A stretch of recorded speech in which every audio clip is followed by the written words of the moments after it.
All right, mic check, mic check. Who do I have on here with me today, guys? Welcome to the show. It's Molly Nevola here in the digital newsroom here in Washington, D.C. Super excited to be with you guys today. We got a little late start, so thanks for bearing with us and hanging out on the show. You're going to be watching just a smorgasbord of stuff today. We have a lot of cool live events that are going to be happening across D.C., Capitol Hill, some political in nature, some different, mixing it up. We also have some cool events that happened earlier this morning that I want to bring to you as well. Our morning shows covered it. If you're on your lunch hour and you're just kicking back, check in with us and see what's up in the DC area and beyond. First of all, I have to talk about the big news from last night. FBI Director James Comey was fired. This all happened sort of in the early evening last night, and everything kind of went from there and broke. And we reported it, of course, on our evening broadcast and then the nightly news as well. So let me know what you guys think about that. If you have any thoughts about this whole thing, this is really interesting stuff. I was sort of glued to it all last night, following everything, including even President Trump's tweets, which I'm going to show you now. You got to check these out right here. Yeah, I mean, it's such an interesting time. It's an unconventional time. We have an unconventional sort of presidency right now, and the administration, I don't know if we've ever seen tweets surface like we've seen with this. Check some of these out. I'm going to jump over here to the president's tweets. So we had these tweets from last night. I mean, they're all kind of mixed up, but they weren't in a particular order. Just Trump here saying, crying Chuck Schumer recently stated, I do not have confidence in him, James Comey, any longer, then acts so indignant. Hashtag drain the swamp. He says, Comey lost the confidence of almost everyone in Washington, Republican and Democrat alike. When things calm down, they will be thanking me. James Comey will be replaced by someone who will do a far better job bringing back the spirit and prestige of the FBI. And then I had this last one up here. The Democrats have said some of the worst things about James Comey, including the fact that he should be fired, but now they play so sad. So it really will be an interesting day to kind of check the fallout of all of this. Let me know what you guys think in the comments. This is the second time it's ever happened in U.S. history. And I had some interesting factoids here, too. The FBI directors usually serve 10 years. James Comey had more than 6 years left. So the last time this happened was under President Bill Clinton. And so we're seeing just some really interesting, unconventional stuff coming out of this presidency. Of course, today, the White House press briefing, which we always pretty much bring you on the show here, is going to be manned by Deputy Press Secretary Sarah Huckabee Sanders.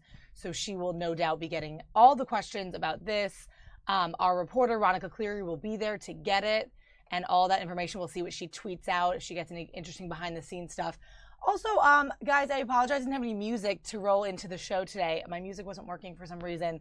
So I just sort of like jumped in, but I hope you guys can bear with me. We have a cool, speaking of music, cool special guest today I'm going to surprise you with later on in the show to talk about a very special sound check of an awesome band. People in our generation love this stuff. You're going to think it's super cool. So our entertainment guy, Kevin McCarthy, was there last night. I'm going to surprise you with what is on the show later in the noon hour or so. But for now, we just have a mix of events going on. We have a lot of stuff happening in this area, and I just want to see sort of what falls into our lap, what we get sources in from, and what we get to see today. Check out a shot of the White House today. That is what it looks like on this gorgeous spring day. It's May 10th, your Wednesday, so getting through this hump day to get today. And if you have any questions or want to chat us up, feel free to drop us a line in the chat box here on YouTube. We want to definitely chat with you guys and see where you're watching from. So check in with us and tell us what you like and follow along.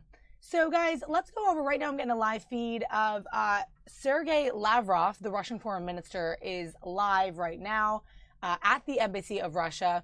President Trump is slated to meet with him today, I believe, at the White House, which is interesting. Some people are saying coincidental, seeing that the whole sort of controversy over Comey and the Russian investigations into the possible connection with our election in 2016. So it's just all really interesting stuff today. I'm sure the press, like I said, at the White House press briefing is going to have a field day with it. So I'll jump in here to show you this live. Let's see if we can get any sound on this. Убираться домой из Соединенных Штатов. Мне кажется, что все понимают, в том числе. So sound is a little rough because translation and whatnot, but I just wanted to show you this scene right here. He's speaking here to a little availability, and later, if we get the footage in of President Trump's meeting, we'll bring that to you guys. Whatever we get live, we want to bring you. Also today, it is still Memorial Week or National Police Week, rather. So it is a week to honor fallen officers and fallen heroes of our police force, local and not local. But we've had a lot of local events crop up, including one here in the community in Arlington County in Virginia. And jumping back here to the newsroom. So today, this morning, we had one of our reporters, Bob Barnard, over in Arlington County to check out this very special ceremony to honor a fallen officer who actually died of cancer last year. And the chief was saying that it was possibly due to his work in the police force and actually his response to the 9/11 attacks at the Pentagon. So there was a huge ceremony, really beautiful ceremony. I'm going to bring you a little piece of today. Check this out. So this was all in Arlington County earlier this morning.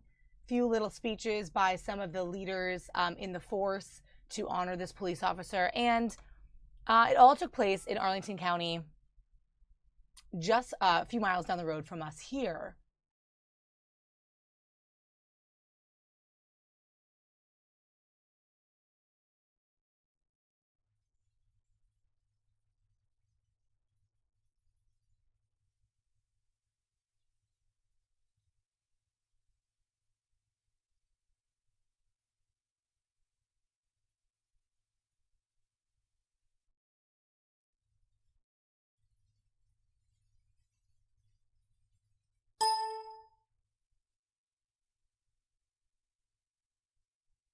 Running into a little bit of issue with that video. It was playing out tape playback of President Trump discussing the firing of FBI Director James Comey.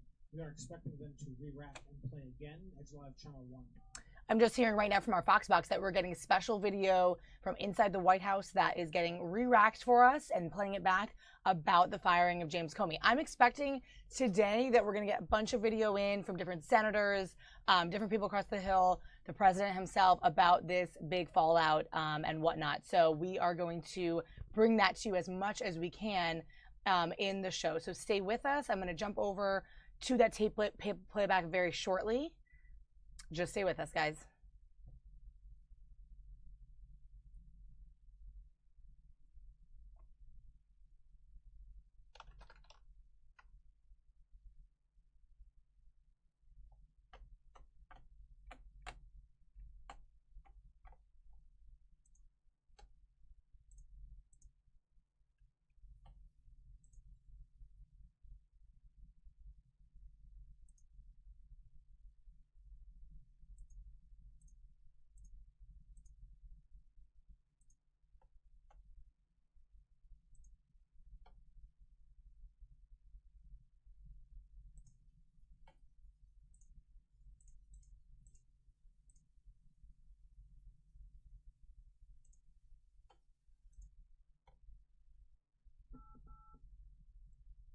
Attention station, sorry about that. Not exactly sure what happened with the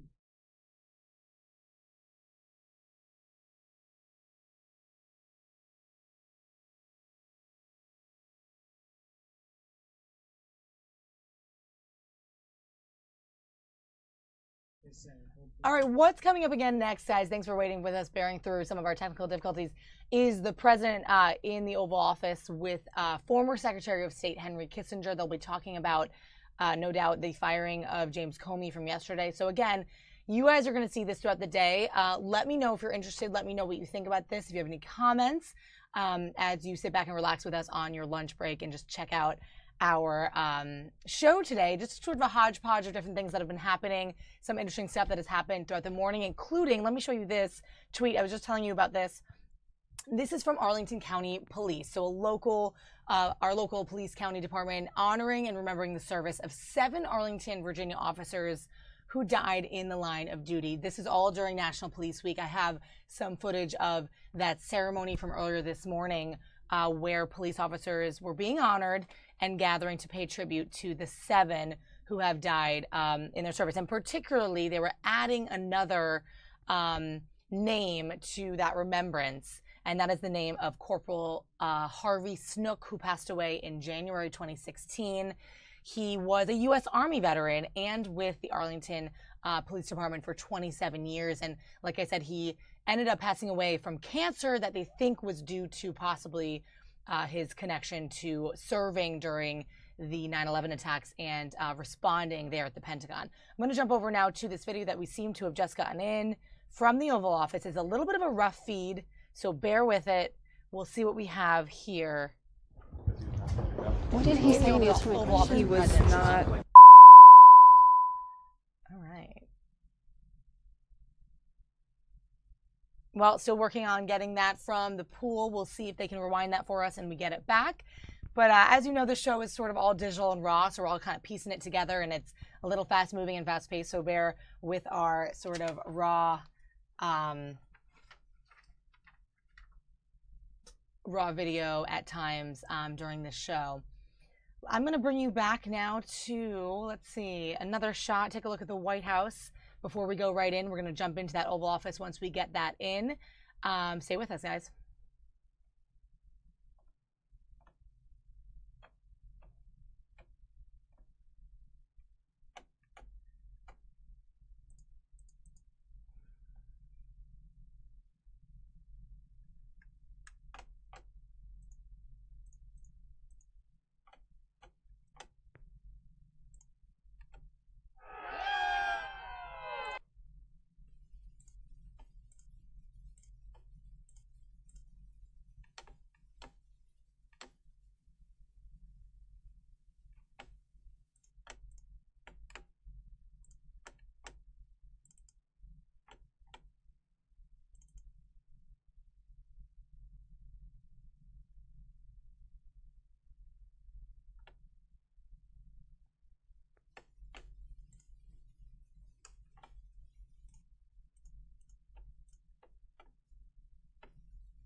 We are, of course. Are you live?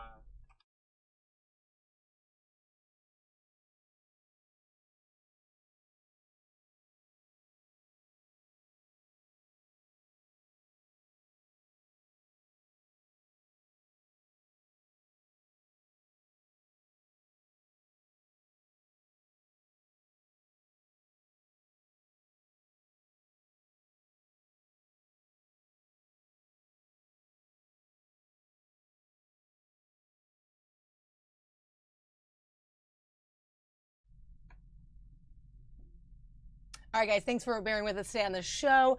I want to show you over here. I'm going to jump you over now. This is a continued shot that we have just outside the FBI building, J. Edgar Hoover FBI building on Pennsylvania Avenue. You can see they're sort of fiddling with it here, but we had some reporters doing live shots from the channel, Fox News channel, particularly Catherine Herridge, who does national security and a lot of politics news, was there this morning giving multiple live shots and reports on this big news, of course, of the evening from last night. So just to show you that camera that we have.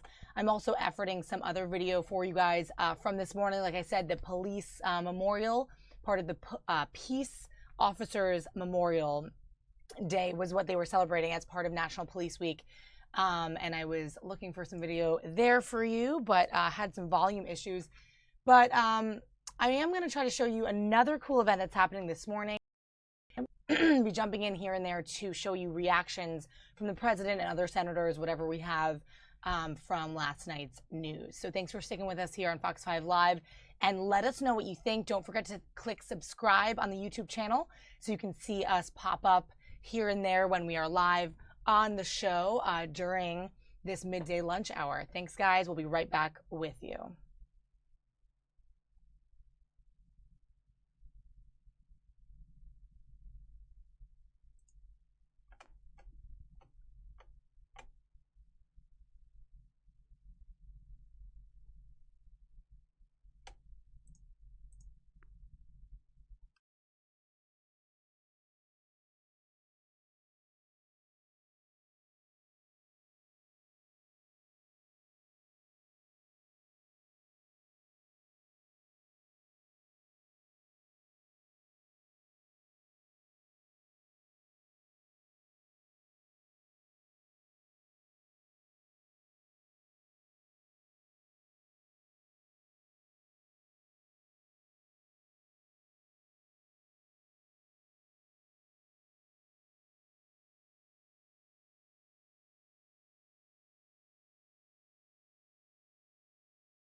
All right, guys, we are back. So I was trying to effort some video for you guys. Thanks for bearing with us today. Some of the stuff that we had included, like I said, the memorial for the police officers this morning, part of National Police Week. Also, just moments ago, earlier this morning, the mayor of D.C., Muriel Bowser, along with Peter Newsham, the chief of police, had a little presser on guns and drugs in the city, just an update from these public officials to talk about that problem. We had our reporter, Paul Wagner, down there at the scene to get some more information. So I'm going to be finding out more about what he found out. Also, I apologize, the video of President Trump inside the Oval Office never came to us. So we did not get to go inside the Oval Office to bring you that reaction. Like I said, we'll be monitoring this stuff throughout the day and bringing you some live clips of what is likely to be opinions of senators in camera stakeouts and whatnot throughout Capitol Hill. Also going on right now live, this is kind of a cool event, a little bit more localized, but distracted driving continues to be a problem, texting while driving. And Fairfax County Police in Virginia are holding a little event today with first baseman of the Nats, Ryan Zimmerman, to talk about that distracted driving campaign and fighting against it.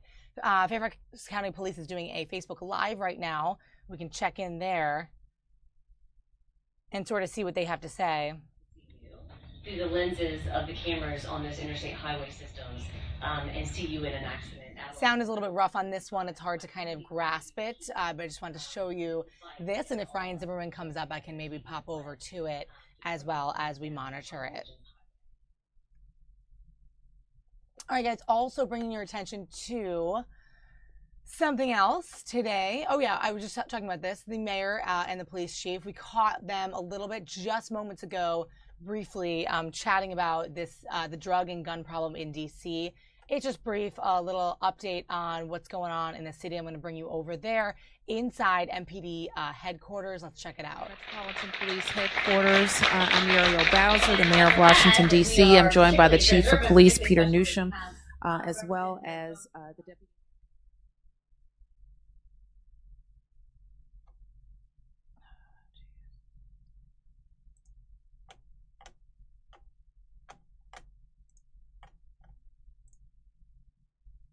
Are particularly going to focus on the Narcotics Enforcement Unit and its recent successes.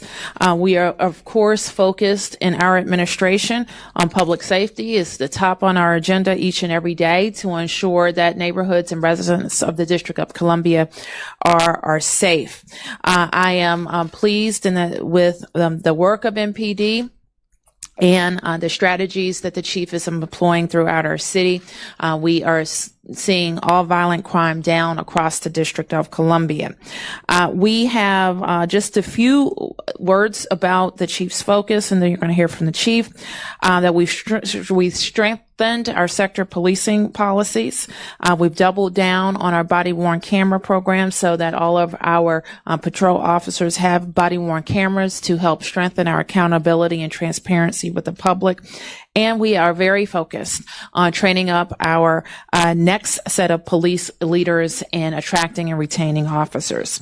And through our specialized narcotics unit, we've worked to recover illegal firearms and reduce crime related to illegal drugs. And that's what we want to focus on today. With Kathy Lanier about 2 years ago, we talked about this strategy. This strategy sets out to accomplish two important things. One, to provide public safety officials with the tools they need to crack down on suppliers, and two, to ensure that residents get connected to resources they need to fight and recover from drug use and addiction. So I am very proud that since the NEU has been in formation, it has been a vital part of this strategy. And not quite 4 months into this year, the unit has already recovered more guns than they recovered at the same point in time last year. The team has also seized large amounts of narcotics, including synthetics, cocaine, heroin, PCP, and methamphetamine. Identifying crime patterns and removing dangerous offenders and weapons are key to how we will drive down all violent crime, homicide, and assaults with guns. So with that, I want to turn to the chief. Thank you. Thanks, Mayor Bowser. So, guys, you are watching Chief of Police Peter Newsham. He just took the stand here. This was just moments ago. We got a tape of this. The update on the drugs and guns issue in D.C. Let's check back in with him. And how we achieve our goals of public safety. Violence stemming from illegal firearms and illegal drug sales in our city is an important concern, especially as we head into the summer months. As you remember, back in late 2015, there were a lot of community concerns raised about MPD's vice units. To address those concerns, MPD professionalized our plainclothes operations by consolidating them under our Narcotics and Special Investigations Division. As part of this consolidation, we created the Narcotics Enforcement Unit. The goal of this unit was to focus on the distribution of drugs in our community and not on the users. Officers were hand-selected to be a part of the team, and they were provided with additional training. The goal was to create a highly professionalized plainclothes unit with a laser focus on drug distributors who were contributing to violence in our city. The cause of drug use is a public health issue called addiction, whereby the cause of drug sales is a human condition known as greed. It is a greed that dismisses the notion of community and has no place in our society. To the extent that this greed is contributing to violence in our city, MPD is focused on addressing it.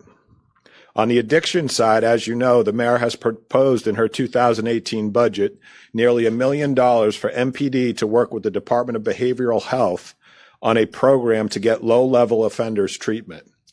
We have come to realize that arresting those with addictions is not solving our problems. On the distribution side, we are extremely pleased to announce some of the successes of our Narcotics Enforcement Unit.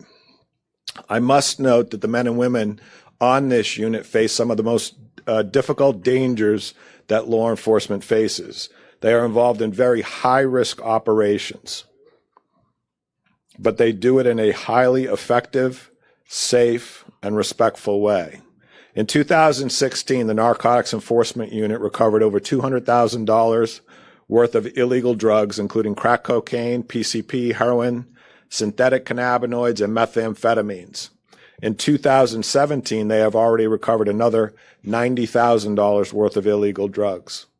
This year alone, the unit has recovered almost 50 illegal firearms, and you can see some of those firearms that are on display here today.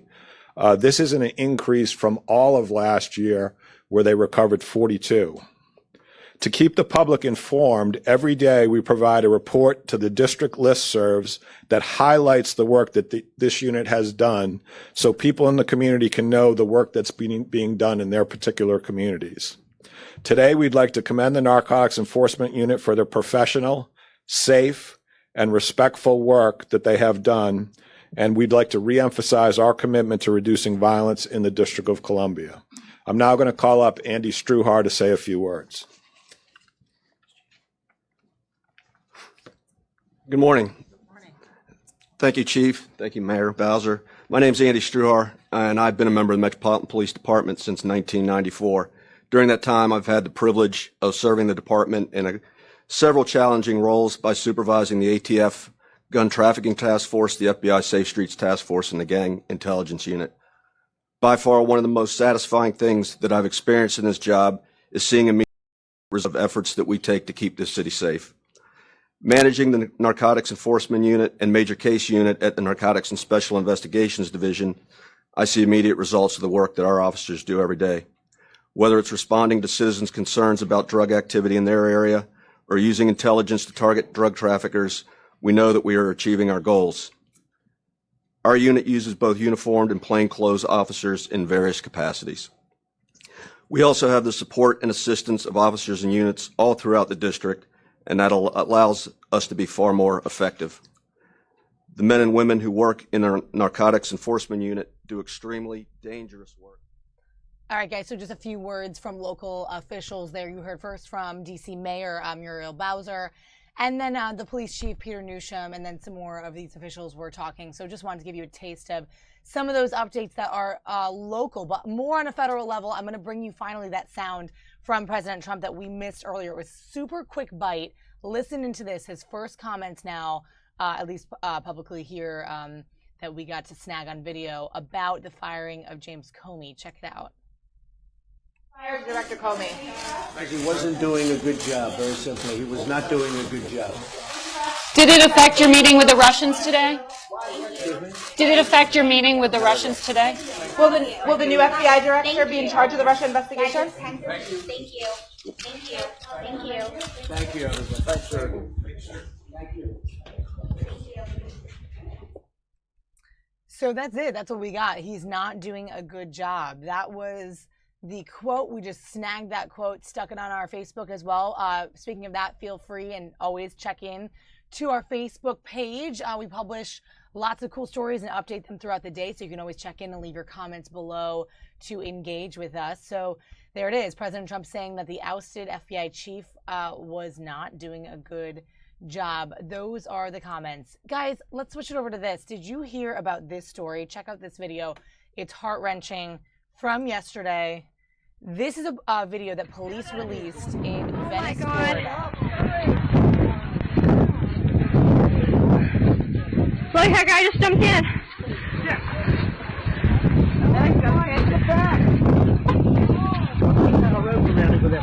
I don't know. It's showing bystanders actually jump into the water to save this sinking car right here, this van. Check it out. It's so close to the shore.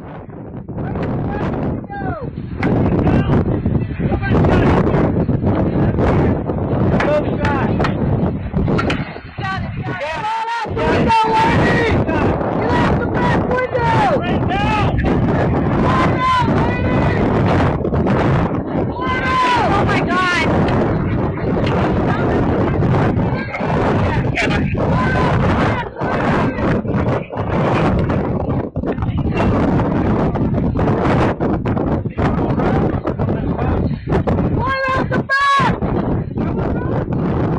Oh my God. We're on the road. We're on the road. The kayak, do it. Oh my God.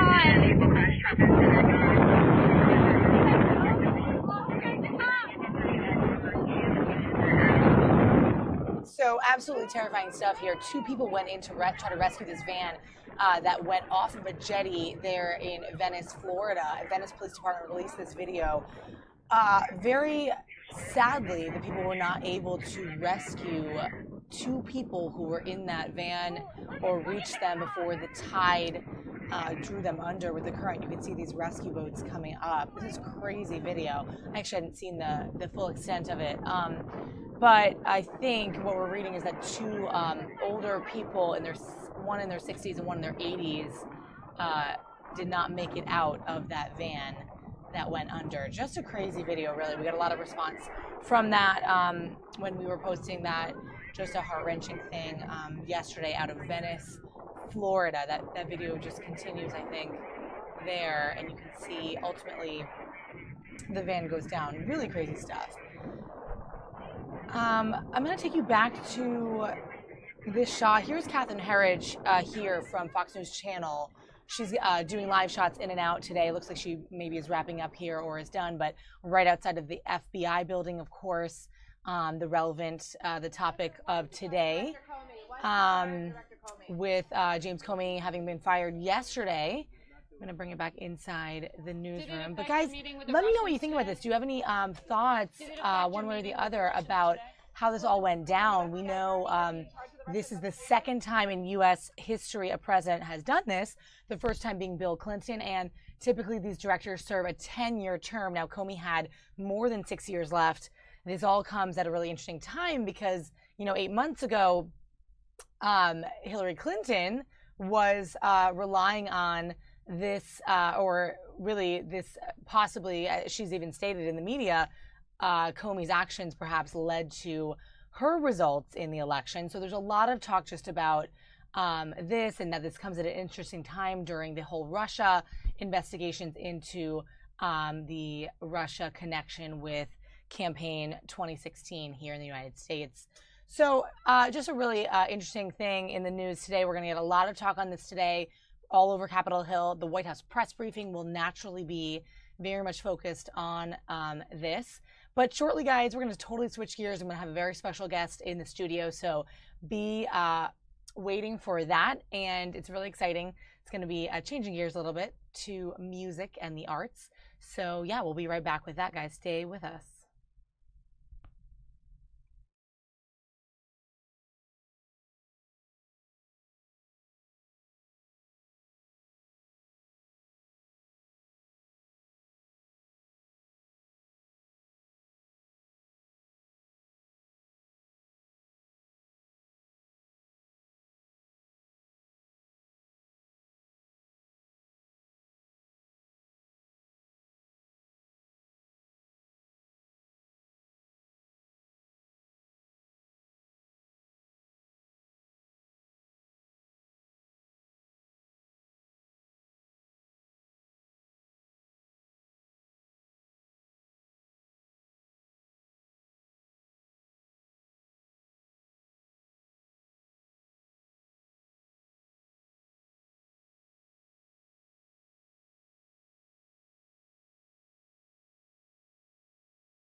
All right, guys, so we're going to jump down now to Daytona Beach, Florida, where Betsy DeVos, the Secretary of Education, who has been quite a controversial figure, is slated to speak at the graduation of Bethune-Cookman University, despite lots of controversy prior to this event. And it's happening live right now, and we have video of it from our sister station down there. So let's jump over to this, and she will be delivering the keynote remarks at this commencement. Here's the shot of it. Let me go right over there. So a little choppy, but we have live video right now of this ceremony, and she will be delivering the remarks shortly. We'll be curious to see sort of the reaction of the crowd and what she says. Comes after a little bit of controversy with her at the speaking engagement, so we'll give this a look live right now. on Fox 5 Live. This is coming out of Daytona Beach, Florida, from our sister station down in Florida.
Looks like she is up there, sort of primed to speak. You see her there in the black robe. So yeah, we'll see what happens here. This is live down in Florida. Secretary of Education Betsy DeVos prepared to speak and give the deliver the remarks for this commencement. So stay with us here as we take this in live.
All right, guys, it looks like we're good.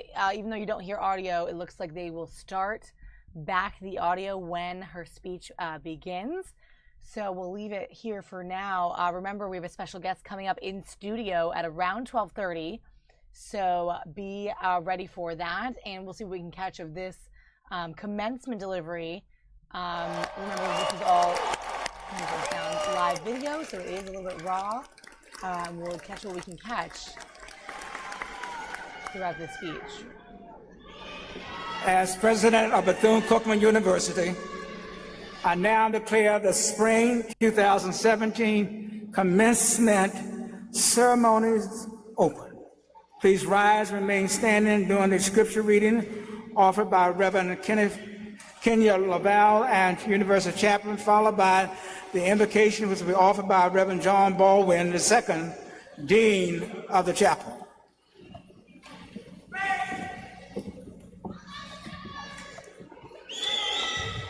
Hear now these words from the book of Psalm, the first chapter.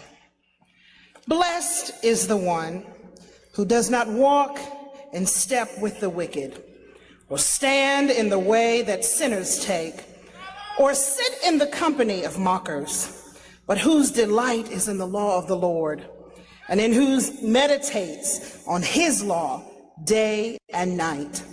That person is like a tree planted by streams of water, which yields its fruit in season, and whose leaf does not wither. Whatever they do prospers. Not so with the wicked. They are like chaff, which the wind blows away. Therefore, the wicked will not stand in judgment, nor sinners in the assembly of the righteous. For the Lord watches over the way of the righteous, but the way of the wicked leads to destruction. This is the word of God for the people of God. Thanks be unto God.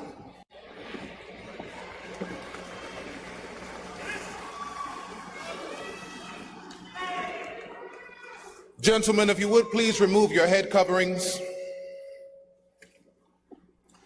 Let us go before the Lord in prayer.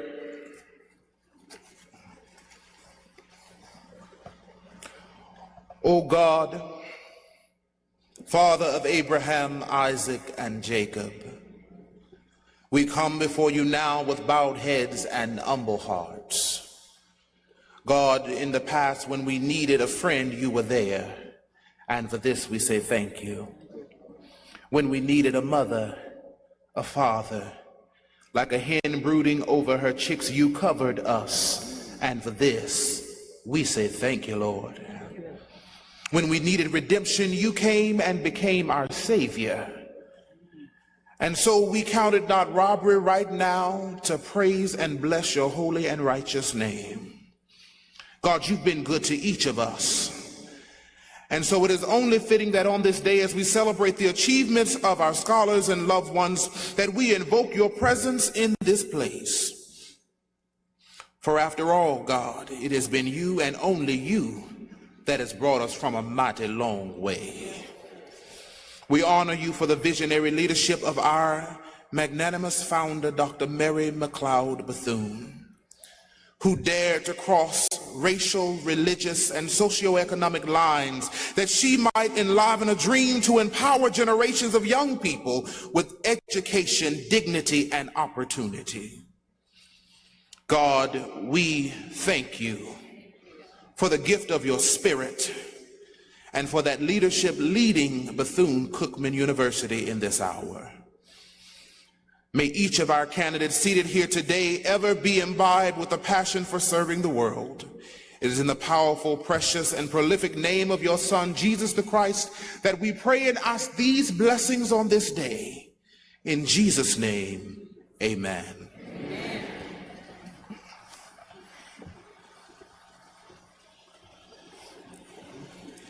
Audience, you may be seated.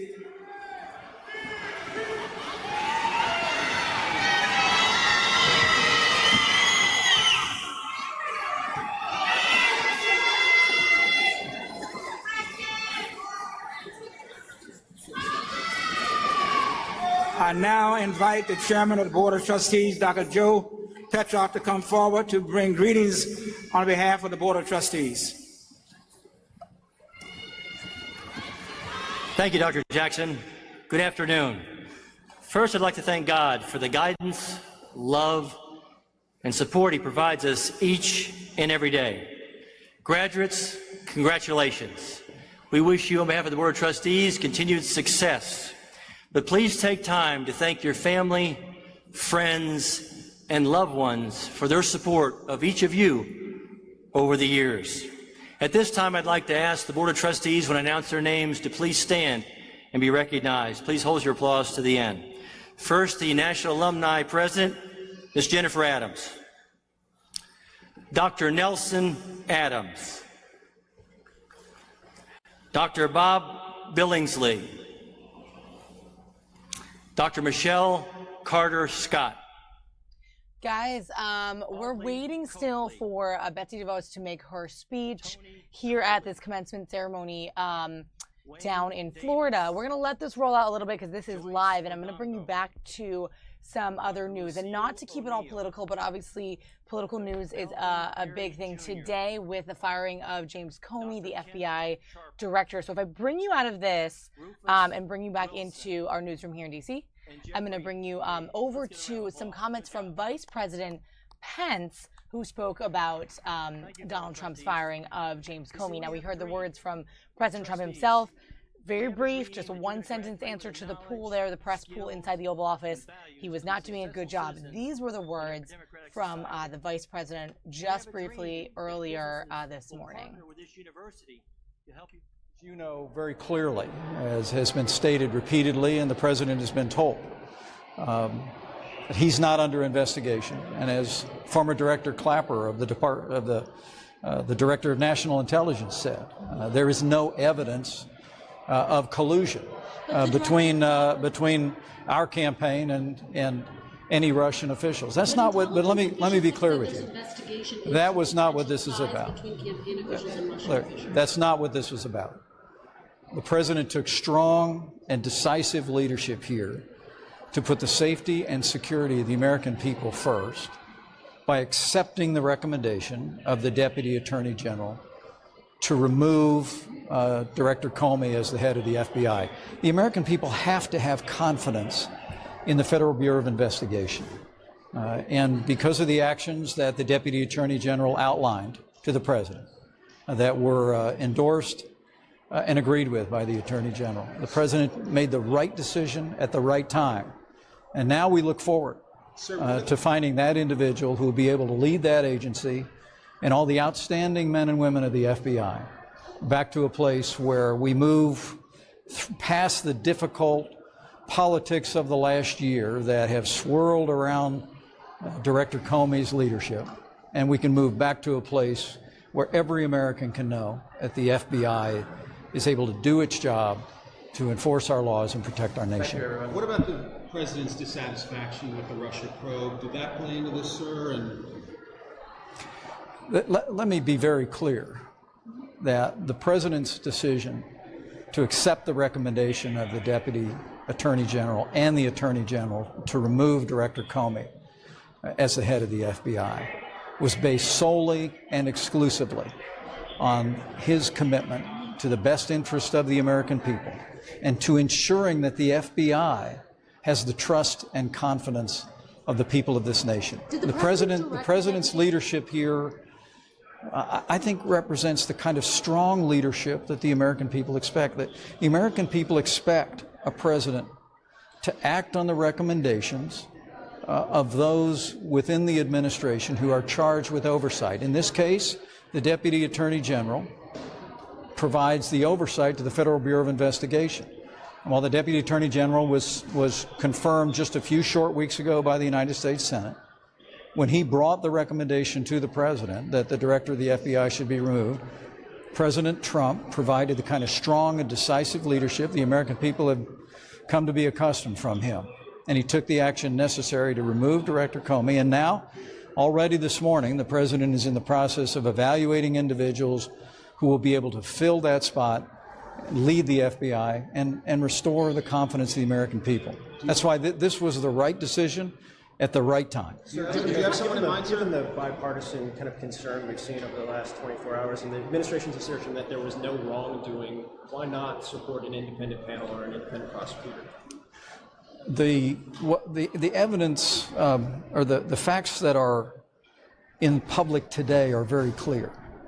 The former Director of National Intelligence has said there is no evidence of collusion. The President and I remain confident that the committees in the House and the Senate that are looking into every aspect of issues that arise out of last year's election will be able to do their work and do it in an orderly way. The President himself was informed several times by the former Director of the FBI that he himself was not under investigation. But the simple fact is, Director Comey had lost the confidence of the American people. The support that I heard from members of the Senate today, when I was over by the Senate chamber, the support for the President's decision that's being expressed in this Capitol building and around the country, I think is reflective of the fact it was time for a fresh start at the FBI. And I think the President did, as he's done in so many other cases. He took decisive action. He provided strong leadership to act on the recommendation of the Deputy Attorney General. And I think the American people welcome that. And they know that, as President Trump has done so many times before, the President is going to take the time necessary to find an individual of great experience and great integrity to lead the nation's law enforcement agency at the FBI. And I look forward to being a part of that process. Mr. Vice President, did the President ask the Deputy Attorney General to conduct a review of Director Comey? The new Deputy Attorney General, who was just sworn in 2 weeks ago and confirmed by the FBI, came to work. He is a man of extraordinary independence. All right, looks like that's all we got of that video from Vice President Pence. His take on the Comey firing, and pretty interesting stuff. A lot more words than we just heard from President Trump. Obviously, it was a quick press avail in the Oval Office with the president, but to hear Vice President Pence kind of go on and on, impromptu there in the hallway, pretty interesting to juxtapose that to the president's words. We're coming up on 12:30. I have a special guest coming in to studio to talk. I actually just got a source switch on the event down in Florida where Betsy DeVos is about to speak. So let me just flash you that. You can check it out. It's a little clearer. This is it. She has not gone up to the podium yet, but it would be interesting to see what she talks about and the reaction from the crowd, seeing as there was a bit of a protest for her to be making these remarks at the school. But yeah, we're going to switch it over. And looks like there's Kevin. Yeah. Hello. Yay. Come on, sit down, grab that mic. Alarm off. Oh, good. What's going on? All right, we're going to go big cam. Not much. All right, guys. So special guests right here. Sweet setup. Yeah, it's kind of cool. There's a lot. You guys can't really see, but if I turn the camera around, you would be able to see all this stuff. I'm going to cue up some of this video. I'm good. How are you, Kevin? Good to see you. Your jacket is awesome. It's from a movie called Drive. Cool. Ryan Gosling. Oh, yeah. Awesome movie. Yeah. So Kevin does the movie, the entertainment, the music. You guys probably seen him on our broadcast. He was on this morning on the morning show talking about his special thing from last night. Kevin, fill us in while I cue up this video. Yeah, it's insane. So my dad and I have been seeing Metallica since I was 12 or 13 years old. 1997 was the first time we saw them. Mm-hmm. Hampton Coliseum, Hampton, Virginia, 757. And ever since then, it's become kind of a tradition with my father and I. We've seen 4 Metallica shows together so far over the years. Last night was a particularly special event because they're coming to Baltimore tonight. They're opening their North American tour, the World Wired Tour. And on this tour, they're having a massive stage set up with pyro and lights and all this stuff. And basically, the crazy thing was they invited us to come out to this rehearsal. So they were going to stream this. Are we showing this now? Yeah, so I'm showing you in the background here. Oh, this is cool. All right, so Dan, our photographer here at Fox 5, shot all this, which is really, really cool.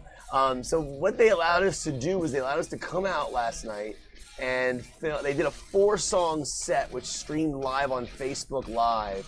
And it was incredible. It was. I have my own Chiron. Yeah. We're out there for him. And so Metallica wanted to do this to kick off the tour, and since M&T Bank Stadium in Baltimore is the first venue they're kicking off this North American tour, they were like, why don't we do a special live stream 4-song set and they gave 300 fans the opportunity to win tickets to this event, and then they wanted some media there to cover it. So my father and I, my dad who drove up yesterday to see the Metallica show tonight in Baltimore, decided to come with me last night, and so I got to do a story about like the rehearsal they did.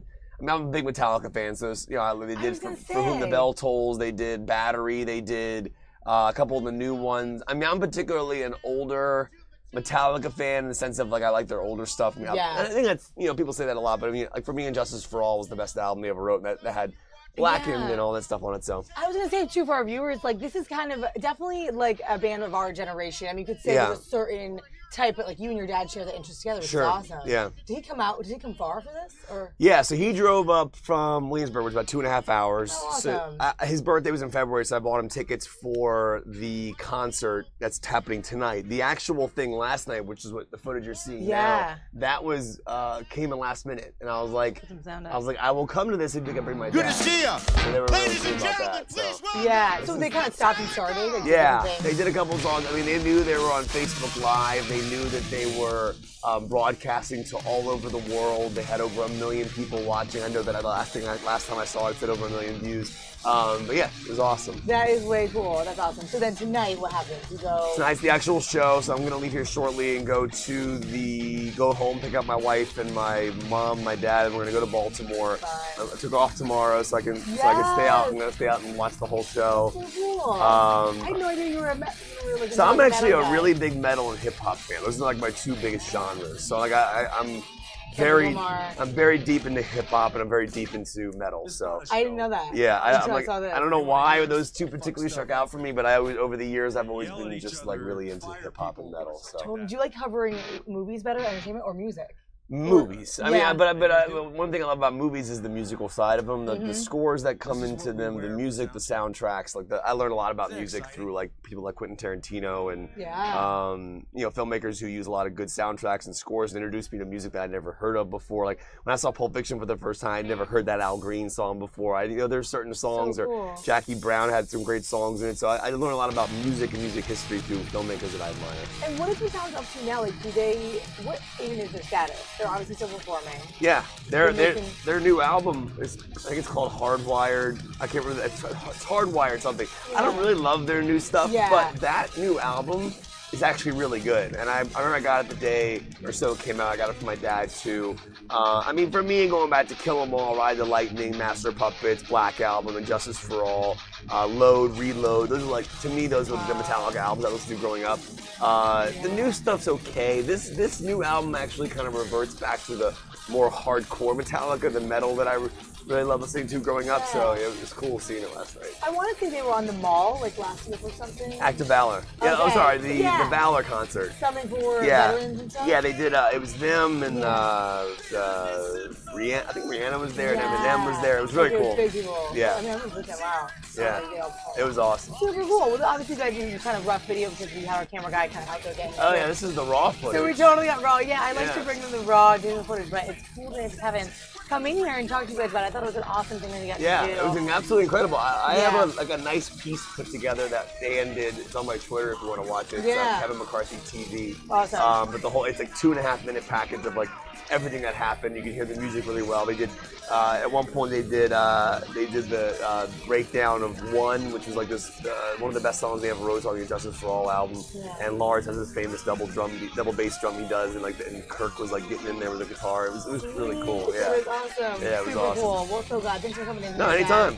Yes, we're good like seeing having you. roll out, go to his concert. Yeah, so. it was good seeing you. Thank you for having me. This is a really awesome It's a cool setup, right? We'll have a great day tomorrow too. All right, have a great day off. Bye. All right, guys, we're gonna bring you just this video. You can check it out here. Let's bring the sound up a little.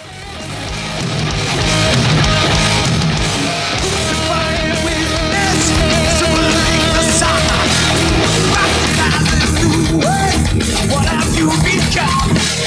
Make the world that's waiting on me. Listen to the Undertaker. Count yourself the other scene. So you carry on. Are you ready?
Thanks for checking in with us. Thanks for watching. If you're just joining us, we're showing you some footage from last night's soundcheck at M&T Bank Stadium in Baltimore, where Kevin McCarthy gets to check it out and review it with his dad. I think this was shot so beautifully by our photographer Dave, and we just wanted to show you guys some of that video.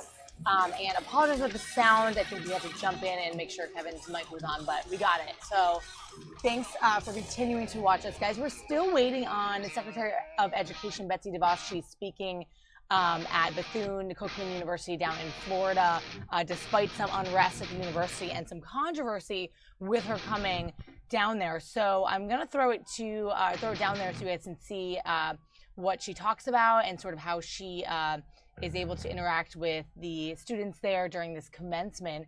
That is going on live right now in Florida. We're going to continue to watch the rest of the fallout from the firing of James Comey last night, the director of the FBI, who is no longer the director, and we're going to see what type of reaction we get from senators on the Hill and, of course, President Trump as well, including, of course, the White House press briefing, which is coming up in the 1 o'clock hour. We'll jump right in there to the briefing room to see what Sarah Huckabee Sanders has to say. She's at the podium today, so we'll jump in there for you. Let's go down now to that commencement. I think Betsy DeVos is about to speak. I'm going to bring you down there now. It's live in Florida. Check it out. A lot of people woke up this morning and they got dressed. Some of them got really dressed up. And they didn't have any place to go. But you got dressed and you got dressed up and you had some place to go on graduation day. You have enlarged your opportunities and your possibilities. So I would be remiss if I did not wish upon you 4 things that have guided me and been a part of me, been a part of my circle. And I want to remind you that whatever is in your circle, you have a lot of control over that. And at the end of the day, you choose much of what comes in and you pray that God will impart what he would have to be a part of your circle. So 4 things have been a part of my circle. Number 1, I chose a lovely wife and I chose to marry up. I chose to marry a wildcat. Very fortunate of that. I chose that and I'm blessed. I wish that you would find a partner in life that would support you and that you in turn would support them. Number 2, I had a model of possibility as a small child. 7 years old, my older brother, State Representative Patrick Henry, went to Bethune-Cookman University, then college. When he went to Bethune-Cookman College and I was 7 and he was headed to college, I knew on that day that college would be a part of my destiny. He was a model of possibility for me.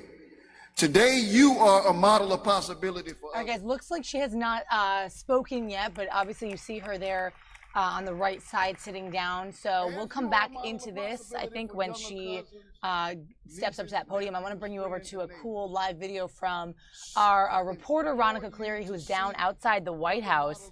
She just posted this. You can kind of see what the vibe is over there right now and some of the protests of the day down at the White House. Check this out. Healthy base, a base that I encourage you to all.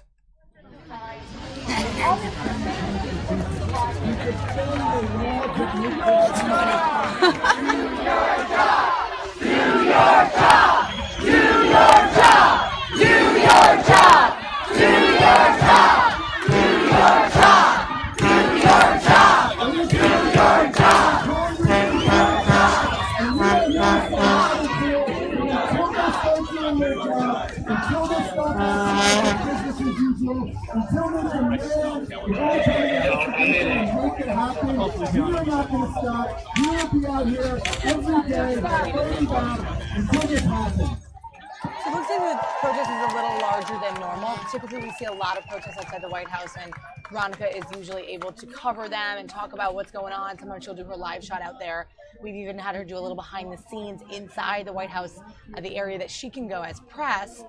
She'll be down there today at the White House press briefing. It looks like she just posted this about 5 minutes ago, so it's 5 minutes ago live this White House larger protest than usual. Lots of signs and I assume lots of stuff about Russia, possibly about James Comey and whatnot. Let's see if we can listen in. Yeah, I don't. Yeah, Comey go pay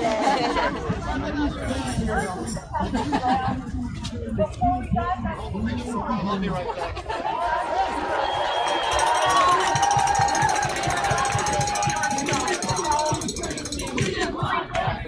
We want answers. We want answers. We want answers. We want answers. We want answers. We want answers. We want answers. We want answers.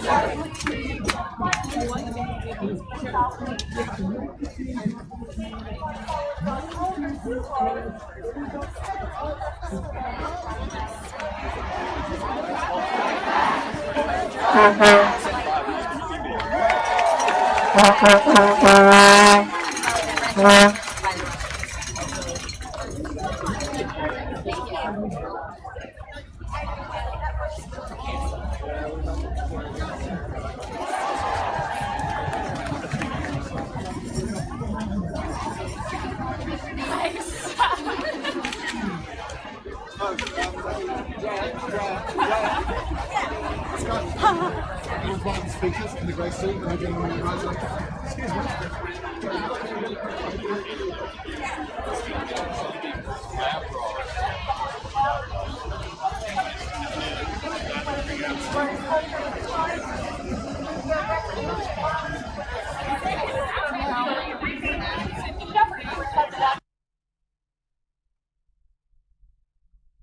All right, guys. So that was Ronica Cleary's video from outside the White House earlier, just about 5 minutes ago, just checking out the scene, just giving you a little taste as to what it's like out there. I'm going to get together this next video for you as well. The DNC chair, Perez, was also outside the White House with her, and he was able to chat with her a little bit.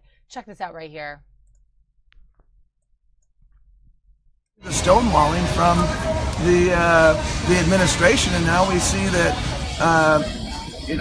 the firing, which is just totally unprecedented. Señor Pérez, ¿le preocupa que la investigación al presidente ahora quede en la nada? ¿Qué es lo que va a pasar aquí en adelante? ¿Cuál es su preocupación? Es claro a mí que este presidente no quiere decir la verdad de lo que ocurrió antes de la elección entre la campaña y la gente de Rusia, y lo que ocurrió ayer con Comey es increíble. Yo trabajé en el Departamento de Justicia por más o menos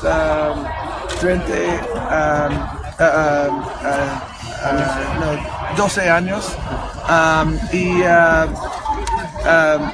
la independencia del Departamento de Justicia es la cosa más importante, y el presidente nunca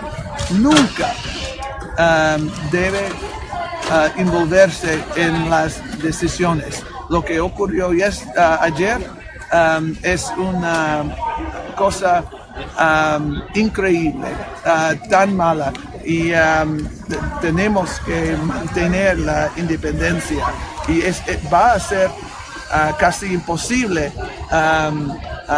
coger un director nuevo que puede ser independiente. Muchísimas gracias. Quick question. One more question. We got to run. I'm sorry. Where are you guys going?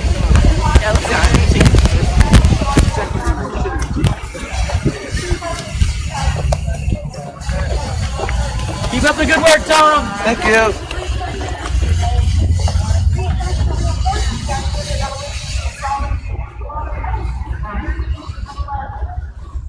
I don't know. Looks like Ronica wasn't possibly able to get that question in at the end, but was wanted to hold through on the video to see if she did. Unfortunately, I lost my feed of the graduation ceremony with Betsy DeVos. I really wanted to bring that speech to you, but I don't have it anymore. I'm going to try to look for that for you guys as well. I want that to come in because I thought it was quite interesting. But Just going to check in with you guys, see what's up. Let us know what you want to talk about on our chat. If you're on our YouTube stream, thanks for watching. My name is Molly. I'm here in the digital newsroom in DC at Fox 5 DC. So check in with us. Subscribe to our YouTube channel. Click subscribe, that button that you see on your screen on our YouTube channel, and jump into our Facebook page as well. We're Fox 5 DC on Facebook, on Twitter, Instagram, and Snapchat as well. So check into our digital feed there. We're always covering trending news, breaking events, all that stuff. I'm going to see what else comes in from Capitol Hill today, and more reaction to last night, and other news as well that is interesting. But for now, I'm going to leave you a shot of the White House, guys. We'll be right back. Or the Capitol, rather.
In a series of 4 coordinated attacks, nearly 3,000 innocent men and women, children, were taken from us as a result of actions by a few.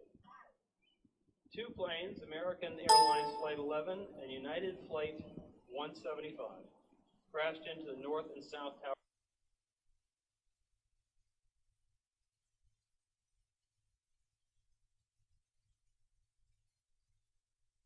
that day when he responded to the Pentagon to aid in the recovery efforts. Over the next week, he remained at the site collecting evidence and the remains of victims. Corporal Snook's response that day encompassed who he was. As a person, Harvey was a helper. Harvey took a road that was not so uncommon for many to enter law enforcement. After graduating from King's College, he proudly served in the United States Army. He joined the Arlington County Police Department in December of 1989 and rose to the rank of All right, guys, this is a bit of the video I wanted to bring to you earlier. If you're still watching with us, this is part of the Peace Officers Memorial Day, which is today as part of a week-long celebration of National Police Week. And in Arlington County today, in Arlington, Virginia, we had a reporter on this story this morning. There was a special ceremony for the 7 fallen officers out of Arlington Police Department.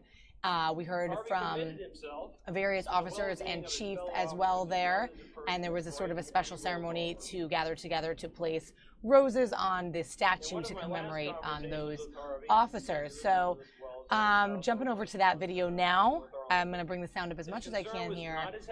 Check it out from this morning, honoring police officers in Arlington. Harvey always thought of others before himself. Vivian Envy Cross said, "It is not how these officers died that made them heroes, it's how they lived." And while Harvey was a dedicated public servant, his life is so much more than that. For Harvey, family always came first. He was a devoted son to his parents, Harvey Jr. and Sandra Snook. Sadly, his beloved father passed away in 2015. We are honored to have his mother, Sandra, with us here today. Thank you for coming. He was a mentor and a father figure to his nieces, Lauren and Caitlin. And it was evident in my exchanges with Harvey that he was immensely proud of these young women and all of the accomplishments in their life. If you knew Harvey, then you knew his constant companion was his loyal dog, Jaeger. I think some of you have seen him here today. He's already given me a few inappropriate sniffs. I'm a big dog guy, so I'm okay with that. Jaeger was always at Harvey's side, and I was fortunate to meet him during one of my visits. The connection between Harvey and Jaeger was strong. It was apparent they valued each other's company only as a man and his best friend could do. Harvey was a kind and generous friend and neighbor, and valued the close relationships he built with people. He was proud of North Lebanon Street. He was a homeowner and was loved by his neighbors. Their feelings for him were evident as they worked together to care for and watch over him during his courageous battle with cancer. Harvey was also an avid outdoorsman and relished in time that he could get away from the busy demands of this area. He enjoyed bass fishing in Canada, Pennsylvania, and Virginia, surf fishing at the Cape Hatteras, and grouse hunting in New Hampshire, as well as deer and turkey hunting here in Virginia. If there was an adventure, Harvey embraced it. Like many of us, Harvey was a sports fan. He closely followed football, Penn State being his team. He loved what used to be called the Pigskin Classic, which kicked off the college ball season, especially when Penn State in 1999 won. He followed NASCAR both on TV and attending races at Richmond and Pocono, and Harvey himself was never far out of the game. He played basketball in high school and continued playing organized ball here in Arlington. If you're just checking in with us, guys, I'm just replaying an earlier ceremony in Arlington County in Virginia with the Arlington Police Department. And I put one of their tweets right below me here where they were asking that you keep Arlington County's 7 fallen officers and their families in your thoughts and prayers. Today was a special ceremony to honor those 7 people. And if you can hear, after I turn the volume back up, right now they're honoring Harvey Snook. He passed away in January 2016 from cancer, contracted from recovery efforts at the Pentagon, actually, after the 9/11 attacks in 2001. He was with the department for 27 years, and he's the most recent death, the most recent fallen officer in this group here honoring Arlington police officers this morning. So this was sort of a media event this morning that we had Bob Barnard at covering, and I wanted to bring you the video juxtaposed with the tweets from the police department to kind of show what they were honoring earlier this morning. I need guidance.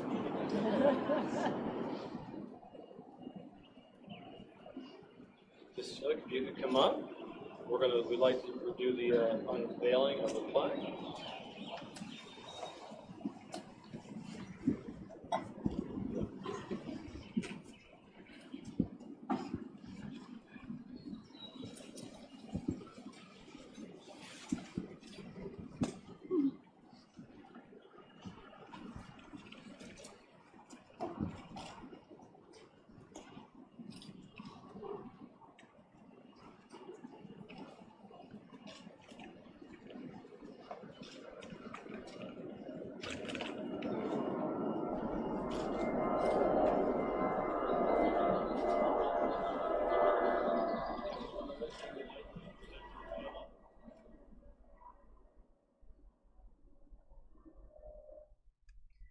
So just a little taste, guys, of the memorial service from earlier this morning. That was in Arlington, Virginia, right here locally, just a few miles away, all part of National Police Week. By the way, it's also National Drink Water Day, if you guys didn't know. So make sure you're drinking your water, guys, and I am too. I always drink Perrier, so just sharing that with you today. But I want to bring you down to Florida. Betsy DeVos is speaking or about to speak. We're going to bring you back down there via the website of the university down there. This Secretary of Education is speaking despite a little bit of protest that she speak to them during this commencement ceremony, and we have video of it live. So let's go down there, and then we'll come back up to DC and share some more stuff with you too. Let us know what you think about our stream on the chat, and feel free to chat with me. Let me know where you're watching from, and click subscribe so that you can see anytime that we pop up, you know when we're going live. We're going to bring you back into the White House in a little bit to hear the White House press briefing for today. It should be pretty interesting based on yesterday's news. And actually, before we do that, before we go down to Florida, let's go over to Catherine Herridge. She's doing some live shots in front of the FBI. I used to work with her actually over at the channel, so I am quite familiar with her expertise. Let's listen in.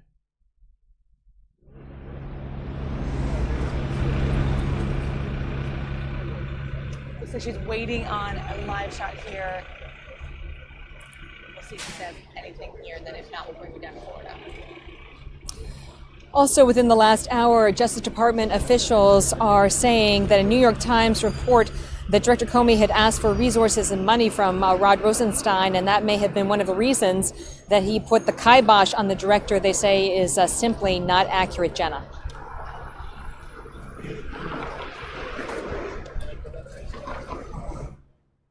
All right, so that's Catherine Herridge in front of the FBI all day today doing live reports back to the anchors in New York and DC and whatnot. So just a little taste of what's happening in DC surrounding the firing of James Comey, the big news from yesterday. Let's go back down to live right now in Florida. Betsy DeVos is giving her remarks at the podium. Check this out. Solution will enable more students to further their educations without taking on additional debt. I am at the table fighting on your behalf and on behalf of all students across the nation. I also want to acknowledge that we all arrived here today with different life experiences and different perspectives. I view that not as a negative, but as a gift. Anytime we meet someone new, we have two options. We can focus on differences that might divide us, or we can choose to listen, to be receptive, and to learn from others' experiences and perspectives. In my life, I have endeavored to do the latter. And as you leave this arena today, I hope you too will choose this posture as you set out on this new and exciting stage of your life's adventure. I am here to celebrate you and all of your achievements. We are all here to applaud your perseverance and to encourage each of you to keep working to reach your full potential. And I'm here in the most tangible way I know how, to demonstrate that I and the entire administration are fully committed to your success and to the success of every student across this great country.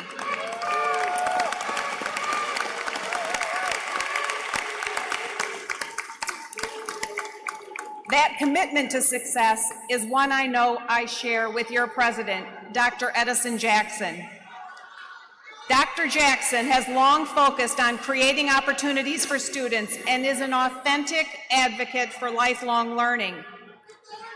Each of you who has had the occasion to interact with or work alongside Dr. Jackson knows he has a profound, deep-seated belief and faith and an abiding belief in the transformational power of character, moral courage, and purpose.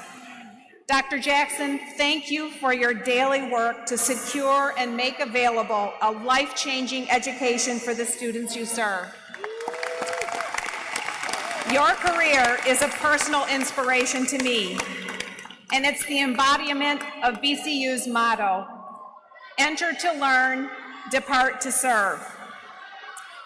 Graduates, you have heeded the first charge in that motto, and today you stand at the interval preceding the second. I challenge you to leave this arena faithful to completing this mission. The words are simple yet powerful. Depart to serve. It is good and right to pause today to celebrate your individual successes. But after that reflection, I am confident you will find service more rewarding than anything else.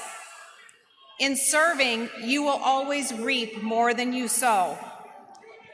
The degree conferred on you today is the culmination of time, energy, and effort invested, and knowledge, experiences, and skills gained. However, the sum of your education here involved far more than sleepless nights spent cramming for a big exam, hours invested putting the finishing touches on papers, and time devoted to clubs, organizations, and causes. The whole of your time at Bethune-Cookman University, your experiences, your relationships, and your hard work has laid a foundation for you to appreciate your responsibilities to your peers, your community, your country, and the world. Today, you transition from student to graduate. What may have seemed an eternity away the moment you walked onto campus is now standing before you. You'll leave this place, the leaders who will transform the world. The tomorrow for which you've worked so hard to prepare has arrived, and it's yours to shape. Your actions will determine the type of world you create, enjoy, and leave to your children and grandchildren.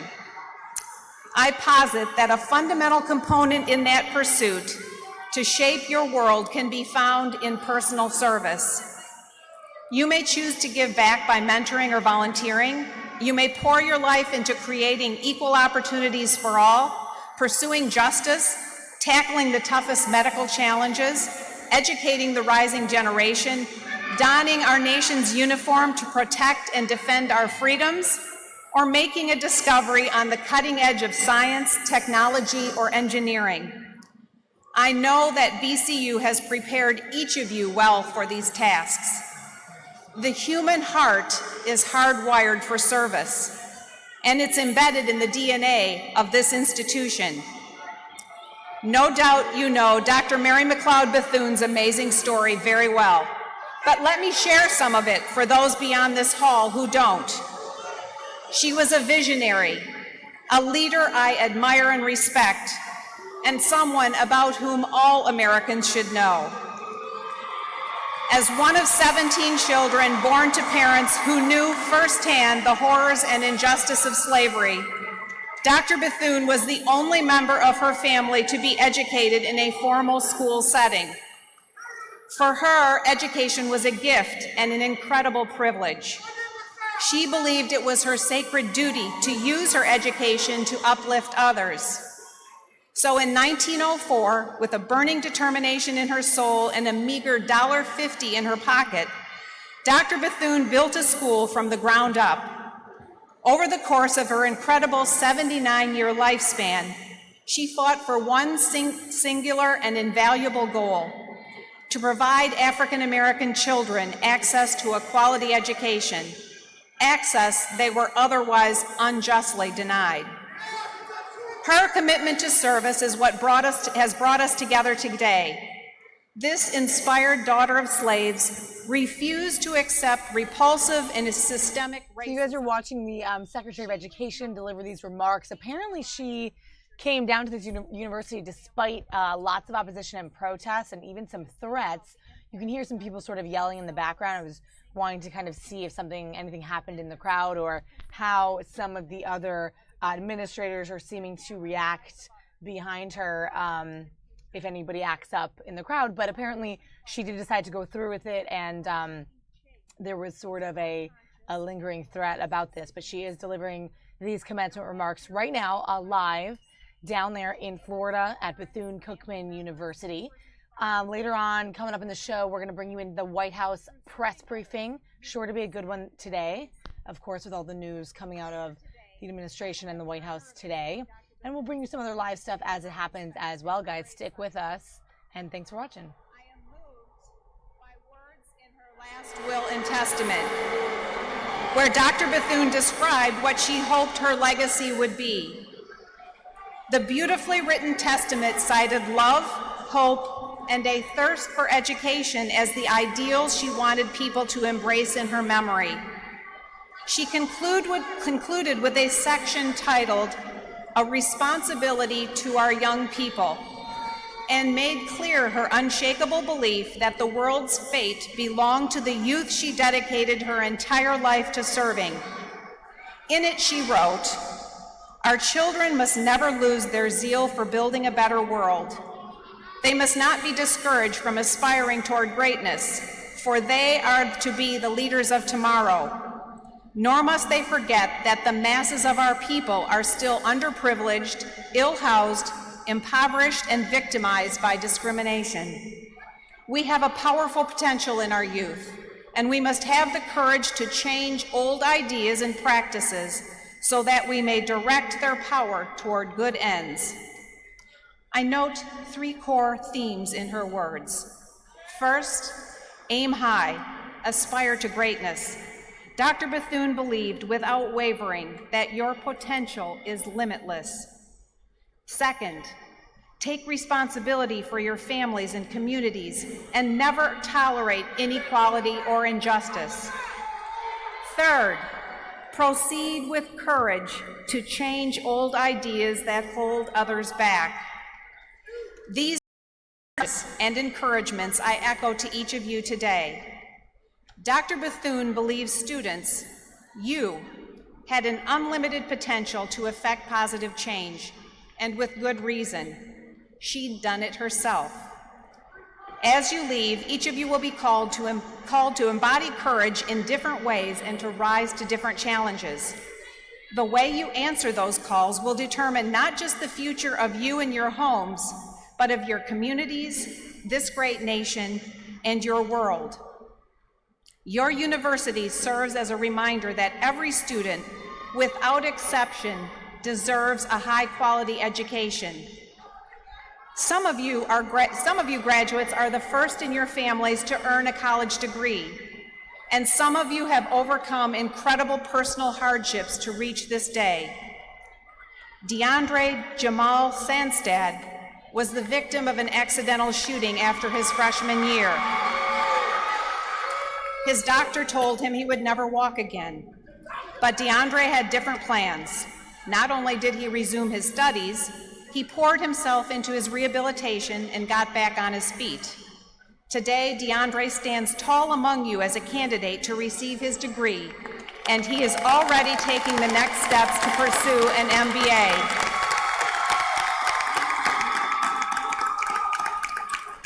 Kaneda General never really thought about attending college before landing at BCU as a non-traditional student. But with help from the Palm Beach Urban League, she found her passion for helping others through radio and television. This discovery fueled her confidence and her commitment to her studies as her ambitions soared.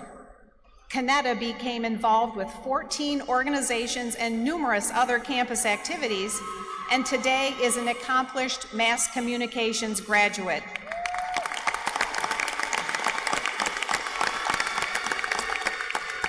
Jaleel Yuzal Witt is graduating today with a Bachelor of Arts in Liberal Studies with a concentration in marketing.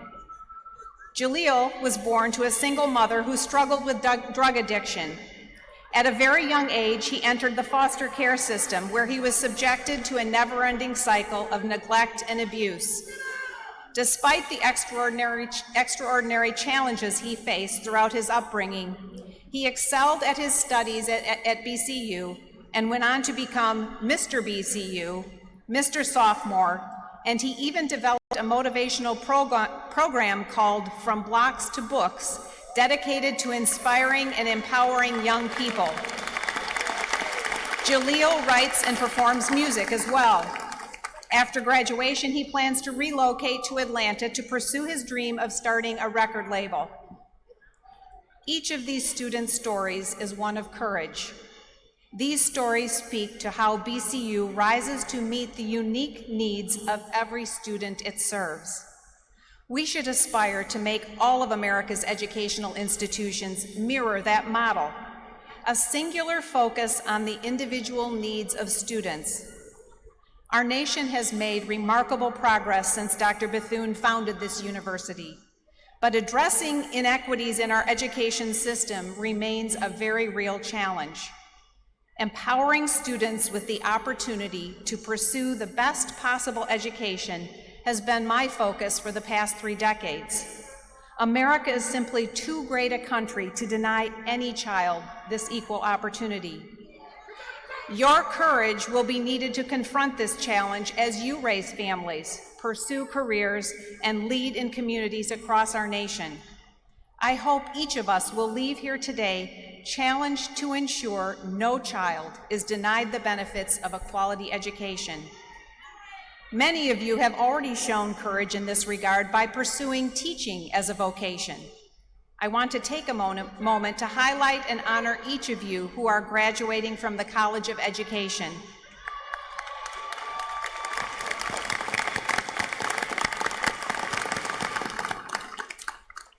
Not coincidentally, this is National Creation Week. I hope each of you will take a moment to reach out and thank a teacher who was impactful in your life. Many of them no doubt here with us today. I expect many of you are here in part because somewhere along the line, a teacher went out of his or her way to make sure you succeeded. Please join me now in personally thanking and applauding each of you who have served, serve, or will serve as an educator.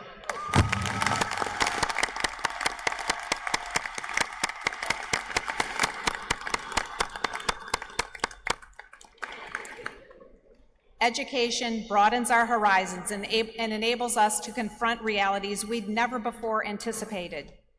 We should welcome these opportunities with open arms. We should embrace the chance to grow and to serve. We should pursue these opportunities with humility, with perseverance, and with grace. That is my final challenge to you. Approach the unanticipated, the unexpected, the unforeseen with grace. Spend just a few minutes watching your favorite cable news channel, and you'll experience the startling polarization happening across the United States. On social media, groups and individuals pit themselves one against another, not to discuss and debate the merits of deeply held beliefs, but to see who can yell the loudest, score the quickest political points, or best silence the other's voice. The natural instinct is to join in the chorus of conflict, to make your voice louder, your point bigger, and your position stronger. But we will not solve the significant and real problems our country faces if we cannot bring ourselves to embrace a mindset of grace. We must first listen, then speak with humility, to genuinely hear the perspectives of those with whom we don't immediately or instinctively agree. These verses from Colossians have been a guide for me. Be wise in the way you act toward outsiders. Make the most of every opportunity. Let your conversation always be full of grace, seasoned with salt, so that you may know how to answer everyone. These words are as relevant today as when they were first imparted. They are exhortations with the power to transform our approach to life, our commitment to our neighbors, and our discourse with one another. Elie Wiesel, who survived the horrors of Auschwitz, put it well. For me, every hour is grace, and I feel gratitude in my heart each time I can meet someone and look at his or her smile. I will admit many in my generation haven't done a great job when it comes to dealing with one another in grace. You have an opportunity to do better, to lead the way towards a new era of engagement in our communities. You leave this place today with many obligations, but I hope you'll consider the 3 challenges I've presented: a call to service, a call to courage, and a call to grace. All right, guys. So just a little taste of that was going on live. It's going on live right now. The Secretary of Education down in Florida delivering commencement remarks to Bethune-Cookman University. So she went down there despite some opposition, some protests, but looks like all is well down there and going as planned for now. So here's another thing. Have you guys seen this? Check it out. That's a picture of a full flower moon. If you don't know what that is, it's happening today, on Wednesday. Basically, it's kind of interesting stuff. I know we're totally switching gears here to science, but it basically is a huge full moon in the sky, named because it was originally a Native American name, marking the time of increased fertility with warmer temperatures. And the moon is going to be at its fullest at around 5:42 Eastern time. If you need to find out wherever you are in the United States, the best time to see the moon, it's at www.timeanddate.com/moon. So you can check into that and see the flower moon today on Wednesday. I was trying to get you some video from Chuck Schumer. Senator Chuck Schumer had some words this morning in a presser. He called together the Senate early and said, everybody be on time this morning. I have a big announcement later. And he had some words about the James Comey firing from last night, calling, a lot of senators are now calling on an independent investigator to come in for the Russia investigation. Now, a lot of people actually, I'm going to bring it back, were calling the whole firing Nixonian. That's some people's opinions, referring back to when President Nixon fired his Watergate special prosecutor and stuff like that. So sort of comparing the two events. So a lot of people are using different terms. There's people on both sides of the aisle, pro and con what happened. We're just getting some more information in from our Fox box. That's what you're hearing in the background. So we are still, they just announced it, we are still waiting the start of the briefing. But just to keep on that, so Chuck Schumer had some words in a little press conference this morning and was looking for video on that. If I could get that to you, I'm going to bring it to you before the briefing. But check it out. This is everybody getting ready for the briefing, live shot inside the White House press briefing room, which is coming to you next. We'll be back with that with more, and I'll jump in again in just a second here.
You don't think that this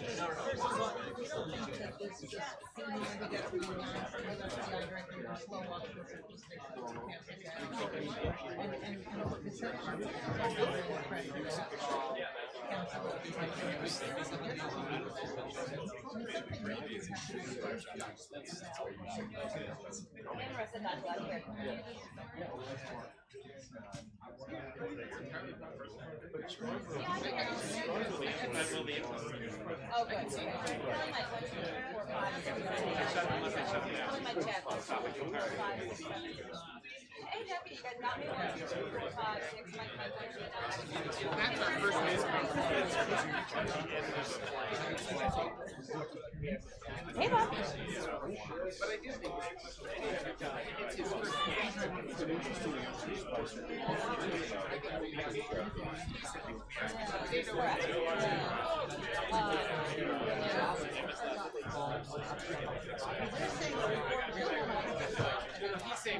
So as we get ready for this press briefing, you guys, and just split screen. Excellent. Is there anything specific? So I mean, we can talk inside about our digital newsroom here in Washington, Trump so D.C. far, questions after Follow along with us here on our YouTube stream, and don't forget to click subscribe. You're just hearing sort of the chatter in the background of the briefing room there that you see in the upper left-hand corner of your screen. But before we jump into that, I'm not sure if it's going to start on time. It doesn't always do that. We're going to go over to some remarks from Senate Minority Leader Chuck Schumer from New York. I wanted to get his words for you guys from earlier this morning. Let's hear what he had to say this morning about the whole thing. Here he is. And informed me he was firing Director Comey. I told the president, Mr. President, with all due respect, you are making a big mistake. The first question the administration has to answer is why now? If the administration had objections to the way Director Comey handled the Clinton investigation, they had those objections the minute the president got into office. But they didn't fire him then. Why did it happen today? We know the House is investigating Russian interference in our elections that benefited the Trump campaign. We know the Senate is investigating. We know the FBI has been looking into whether the Trump campaign colluded with the Russians, a very serious offense. Were these investigations getting too close to home for the president? It is troubling that Attorney General Sessions, who had recused himself from the Russian investigation, played a role in firing the man leading it. So what happens now? Deputy Attorney General Rosenstein sat in the Judiciary Committee and promised to appoint a special prosecutor at the appropriate time. That time is right now. The American people's trust in our criminal justice system is in Rosenstein's hands. Mr. Rosenstein, America depends on you to restore faith in our criminal justice system, which is going to be badly shattered after the administration's actions today. This is part of a deeply troubling pattern from the Trump administration.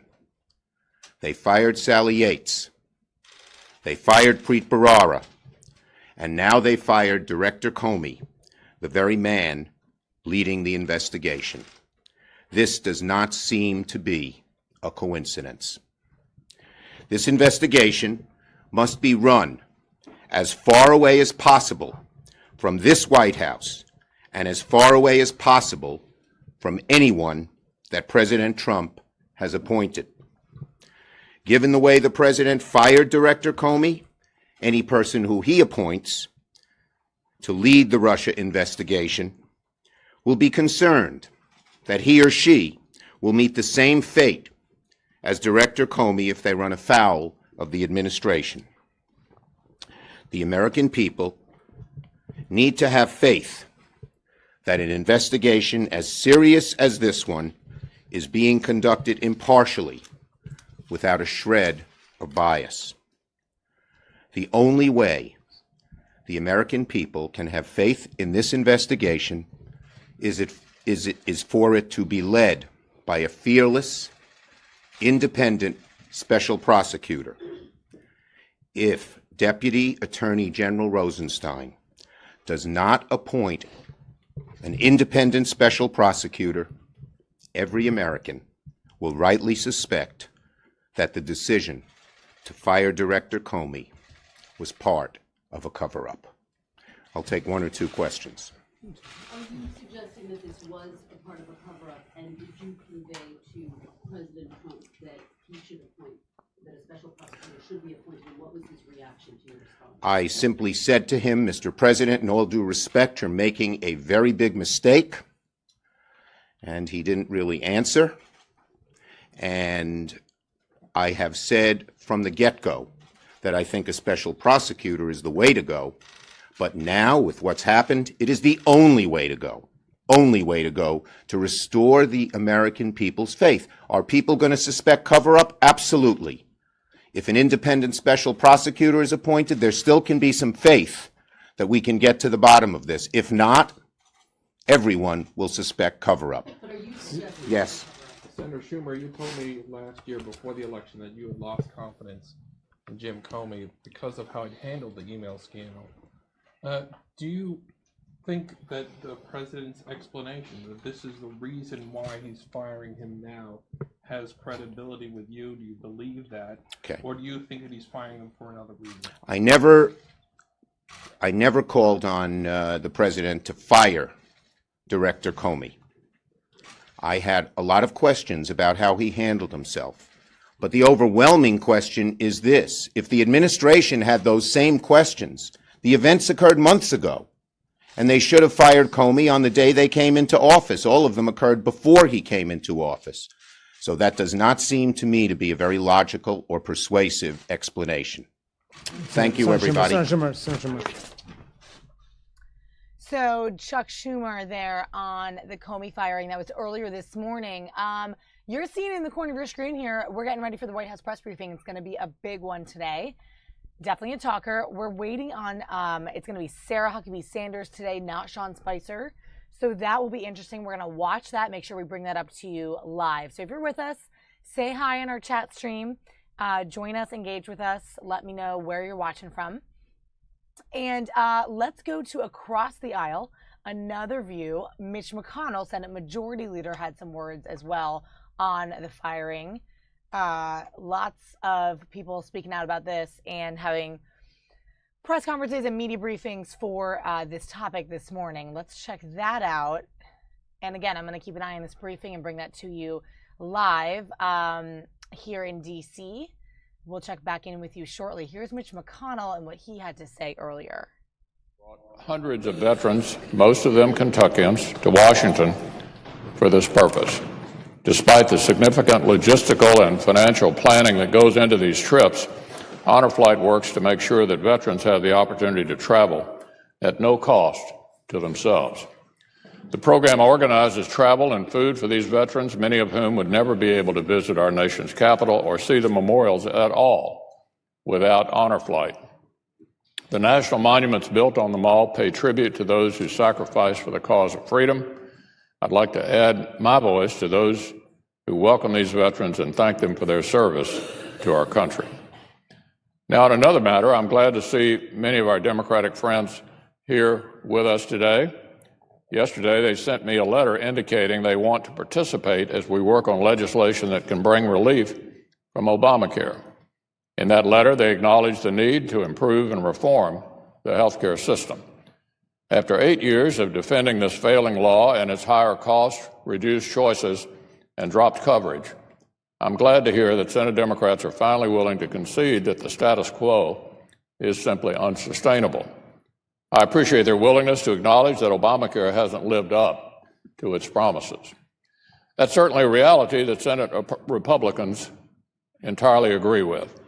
It's why we're working to keep our commitment to the American people to move beyond the failures of Obamacare. If our friends on the other side of the aisle want to join us in replacing Obamacare with common sense reforms, I welcome their input. It's disappointing that it's taken our Democratic colleagues this long to come around, but I look forward to hearing their ideas now, and I look forward to joining in a robust debate on the Senate floor as we pursue smarter health care solutions. As we continue working to address this critical issue, it's important to remember why we need to act in the first place.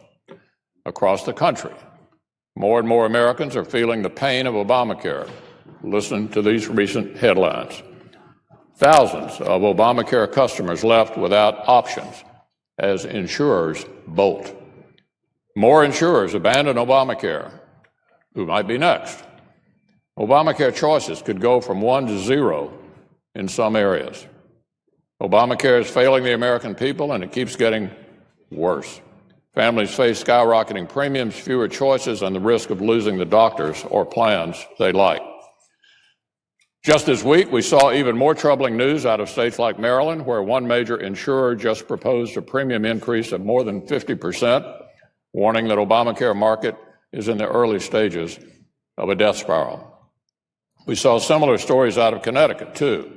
There, insurers have also requested double-digit increases, which could top out at 52% amid worries that the last two insurers on the exchanges may leave. These states aren't alone. I continue to hear from Kentuckians who are desperate for relief from Obamacare. All right, guys. This was a live video from earlier, so it wasn't really, excuse me, it wasn't really clipped out. But it looks like McConnell, Senate Majority Leader, was speaking about health care. Not exactly sure where his comments on the James Comey firing are in that feed. But if we have that later clipped out, we'll bring it to you.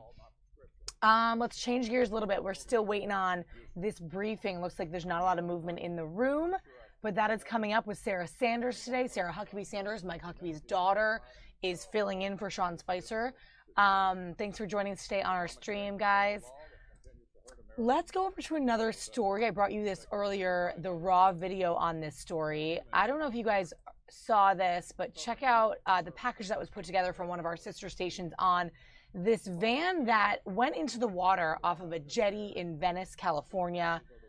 Really sad story, really sad end to the story here with what happened as two people tried to rescue this van that had two occupants in it, and it ended up going into the water. Check out the story here. Today we're learning more about who died in that van and the people who tried to get them out. Fox 13's Kimberly Quizon is there live, has more of the video. That video is tough to watch, Kim. Mark, it is. The video is absolutely chilling, and at times it is hard to watch. It shows the final moments of Carol and Eugene Hayward. They were father and daughter, and their lives quickly came to an end as their car sank into the jetty behind me. It unfolded within minutes. We heard the crash, didn't really know what I was looking at. Tim Cobb watched as a minivan driven by 64-year-old Carol Hayden splashed into the water, then began sinking in the Venice jetty.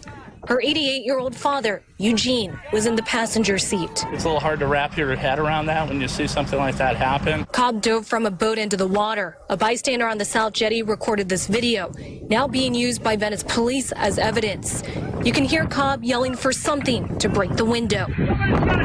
More people jumped into the water, someone with a hammer knocking out the back window and trying to reach for the Haydens. Cobb made eye contact with Eugene. He was pulling on the handle, and I had both of my feet up against the van trying to get the door open, but with thousands of pounds of water pressure, it just wouldn't budge. There was nothing Cobb could do, but he and others in the water continued trying. It was awful. It was the most disappointing thing I've ever gone through in my life. It felt like an hour by the time the van actually went down. It was heart-wrenching.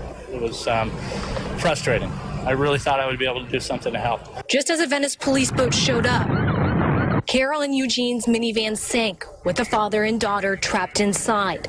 Cobb says it's a sight he will never be able to erase from his mind. They were frozen with fear, but they were definitely trying to get out. I'd like the family to know that they certainly did everything they could to try to get out.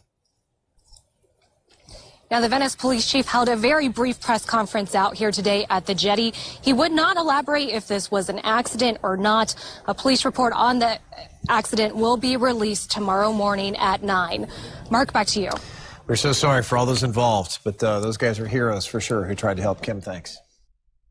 So, super sad story coming out of Venice, Florida. I don't even know what I would do if I saw that, and I can't believe that was all caught on camera.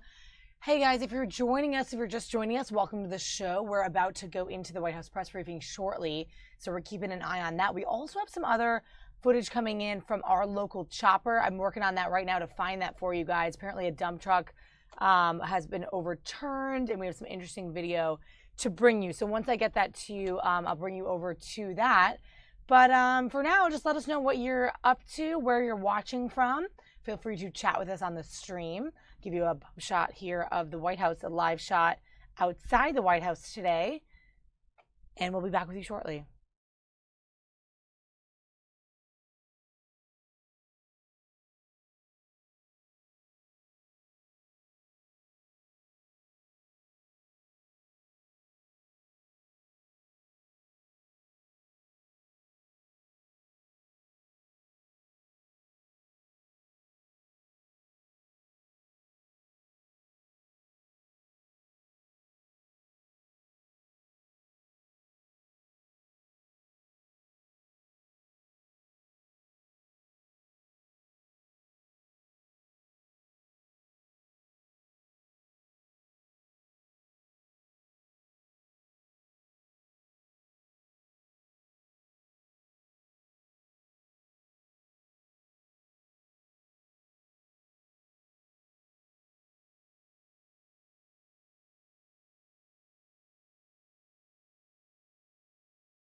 All right, guys, so like you see on the bottom of your screen, next coming up is the White House press briefing for today. It's bound to be a big one, a talker, definitely shareable. You guys, if you're interested in anything that's going on politically, especially yesterday's event, it's going to be a big one. I have some video right now coming out of our traffic cam. It's a little rough. I thought it was initially chopper video overhead, but it's actually not. But let me show you this now and bring you some more details on it. Check it out right there. This is an overturned truck on I-495. Apparently all travel lanes on the inner loop are closed due to this overturned dump truck. Now it's in scattered sort of choppy video here because it's this camera sort of off to the side that's gathering this information slowly, and it's not as clear as it would be ideal, but oh my goodness, you can kind of see a little bit of the damage there and what's halting those cars from this crash on the Beltway in Landover. This was tweeted out by PG Police, Prince George's County, and we are just slowly getting the information in. So just a little local turbulence there on I-495.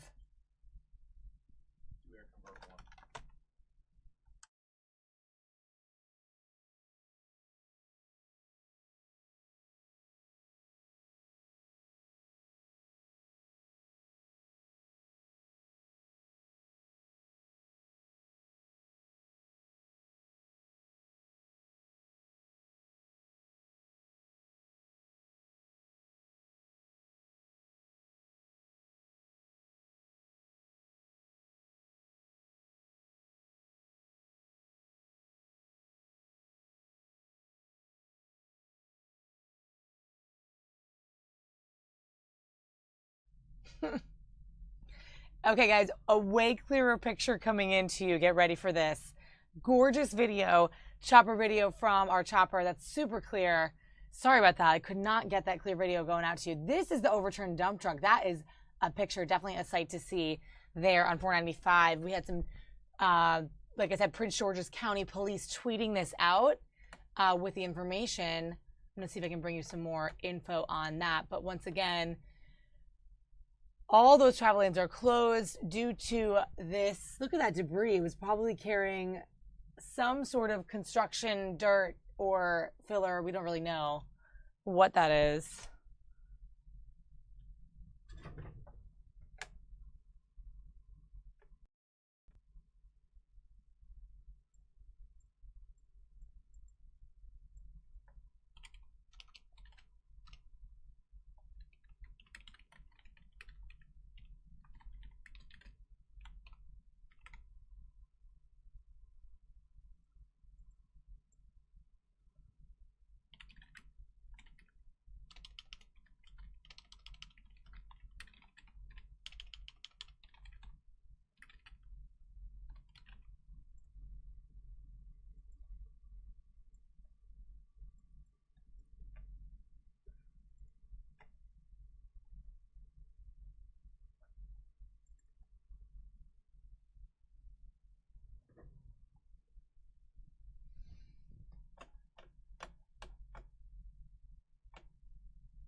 So guys, all we know right now is we have chopper video over this overturned dump truck on I-495. Apparently, medics have transported the driver to the hospital, so that's all good. don't know exactly what instigated this event or what exactly happened. We just don't have a lot of details on it. But this crash happened on the Beltway near Arena Drive in Landover, and it was fully loaded, this dump truck. And you can see that spill, all that debris closing all of those lanes. Also, this was a diesel fuel dump truck as well. So that's the information that we have on what you are looking at. By the way, we are gearing up still for the White House press briefing that is next in this room that you see in the left-hand corner of your screen. So that's coming up next with Sarah Sanders. That's Mike Huckabee's daughter, who is the deputy press secretary. She's filling in today for Sean Spicer. She'll be up on that podium very shortly. So get ready for that. I'm going to keep, looks like the people are filing in. I'm going to bring you into this now. Light crowd. Slow news Yeah. day. That's what I've heard. Good afternoon, everybody. As most of you, I think, know, Sean is on reserve duty for the rest of this week, so I will be briefing you today and in the following days. I've got a few announcements here at the top before I take your questions. I have an update on the tunnel collapse at the Hanford Nuclear Waste Site in Washington State. The incident is moving from the emergency phase toward the recovery phase. After extensive testing, we remain confident at this point that there has been no indication of worker exposure or an airborne radiological release. Personnel began taking steps to stabilize and fill the hole over the partially collapsed tunnel last night, and we expect those efforts to be completed today. The site remains closed to non-essential personnel. Dedicated experts on the ground are looking closely at what next steps should be taken with respect to mitigating future tunnel breaches. In Washington, D.C. today, as Sean mentioned yesterday, the president is focused on preparations for his upcoming foreign trip. He met this morning with the Russian foreign minister following on the visit of Secretary of State Tillerson to Moscow last month. A readout of that meeting went out about an hour ago, and I'd refer you to that for further questions on the meeting. Outside of D.C., as part of the administration's ongoing effort to address the opioid crisis in America, Secretary Price continues his listening tour, learning from those on the front lines battling the epidemic.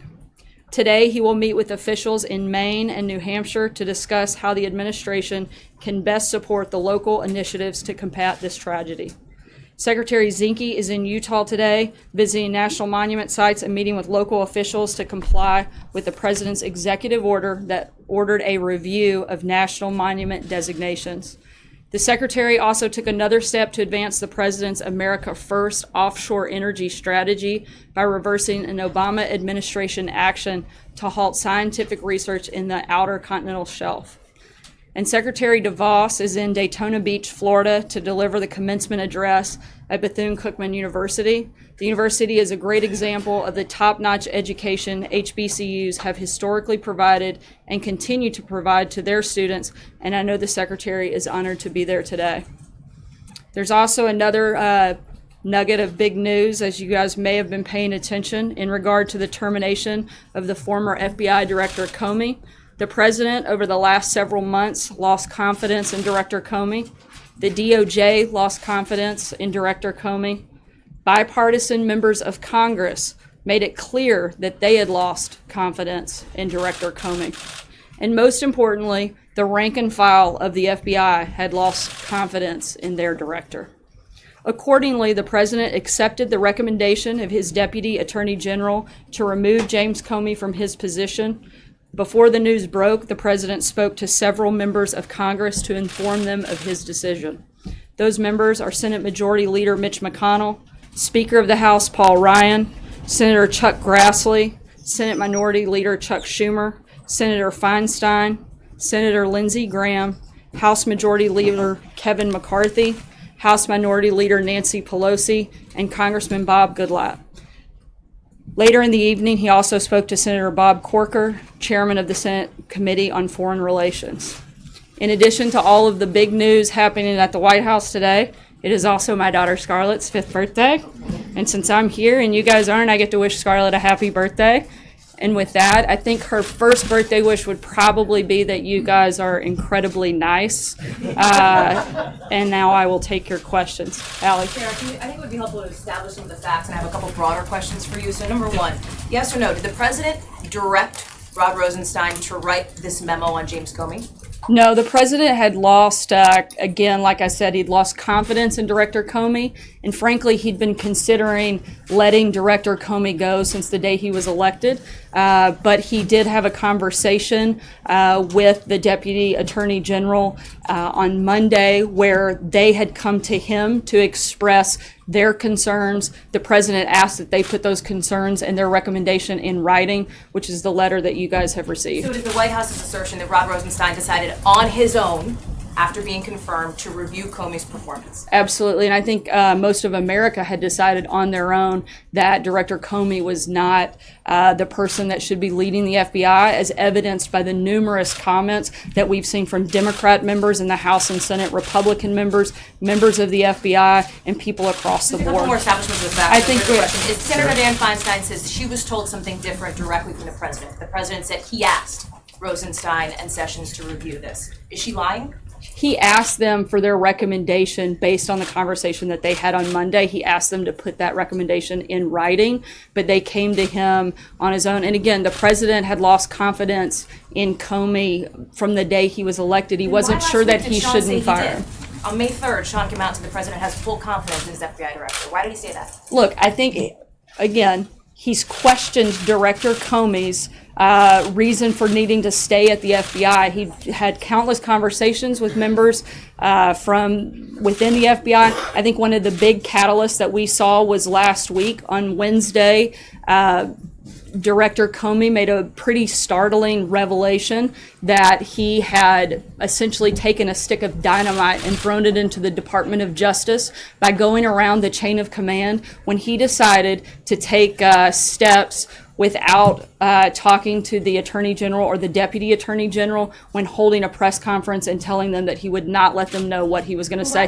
And that is simply not allowed. And somebody like the Deputy Attorney General, Rod Rosenstein, who everybody across the board has unequivocally said this guy is a man of upstanding character and essentially the gold standard at the Department of Justice. When you take an action like that, when you go around the chain of command in the Department of Justice, then you have to make steps and take action to make a recommendation to the president, and that's what he did. You say that this John? has to do with the Russia investigation, Sarah. Does it have to do with John, the go investigation ahead. into Russia? How do you respond to those criticisms? We'll come back to that, I'm sure. There you go. Until you said from the podium just now that the president lost confidence in him over the last weeks and months, we had thought that this was all Rosenstein's doing.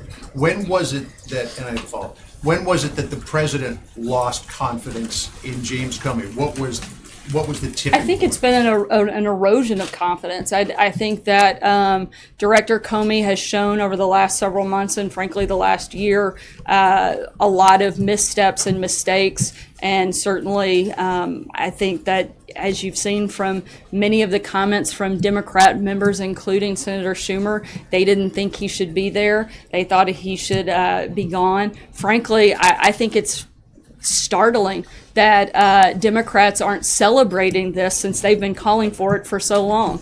Jonathan? hang on, I have a Oh, follow up. Yeah, don't forget. And I have another one I need to ask you too. But I just think this two-question limit around here, right? follow on that. You said that he made a lot of missteps and mistakes. Back at the end of October, this president was applauding the FBI director when he reopened the investigation into Hillary Clinton's email. So he seemed quite happy with him at that point. What changed? Well, I think the president's position, one, he was a candidate for president, not the president. Those are two very different things. Once you take over leading the Department of Justice, that's very different than being a candidate in a campaign. As you guys all know, there's a very clear distinction between those two things.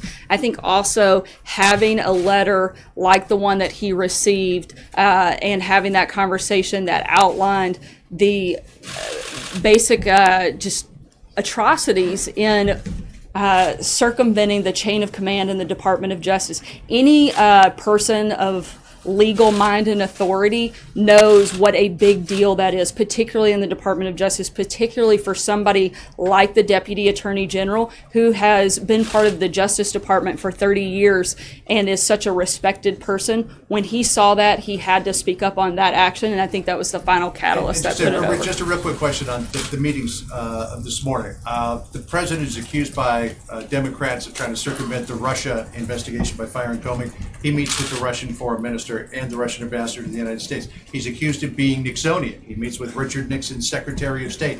The timing of all of this, is it just ironic, or is this the president poking a finger in his critic's eye? Look, these were meetings that have been on the books for a while. They didn't just happen this morning. There's not a strategy to go after the Democrats on this. I think, frankly, the saddest thing is that the Democrats are trying to politicize and take away from something that the president should be doing. He should be meeting with the foreign minister. He should be meeting with people like Kissinger. And for them to try to attack him for doing his job, maybe they should spend a little more time doing their jobs and we wouldn't have all the problems that we do. Jonathan. Sarah, isn't it true that the president had already decided to fire James Comey, and he asked the Justice Department to put together the rationale for that firing? No. When did he make the decision? He made the decision for the final decision to move forward with it was yesterday, but I know that he's been contemplating it for a while. But how do you explain what Dianne Feinstein says, that the president told her that he was concerned with the mess at the FBI and asked the Justice Department to look into it? I can't speak for Senator Feinstein, but I did speak directly to the president and heard directly from him that he, again, had been considering letting Director Comey go pretty much since the day he took office, but that there was no request by him to have a review at the Department of Justice. What was the reason for the firing what was written by the Deputy Attorney General? Is that why he did it? That was, I think, the final piece that moved the president to make that quick and decisive action yesterday. What did he mean in the letter that he wrote informing Comey that he was being fired? He said on 3 separate occasions, Comey had told him that I am not under investigation. What were those 3 occasions that the FBI director told the president that he wasn't under investigation? I'm not going to get into the specifics of their conversations, but I can tell you that Director Comey relayed that information to the president. Jeff? Following up on that, Sarah, did the president ask Director Comey whether he was under investigation when they had these meetings? Again, I'm not going to go into the specifics of their conversations. The White House concerned that, he obviously made a decision to stick that in the letter and to make that public. Are there any concerns that it was inappropriate that they had that type of a conversation? No. Charlie?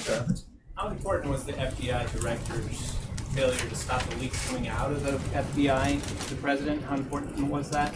I think that's probably one of the many factors.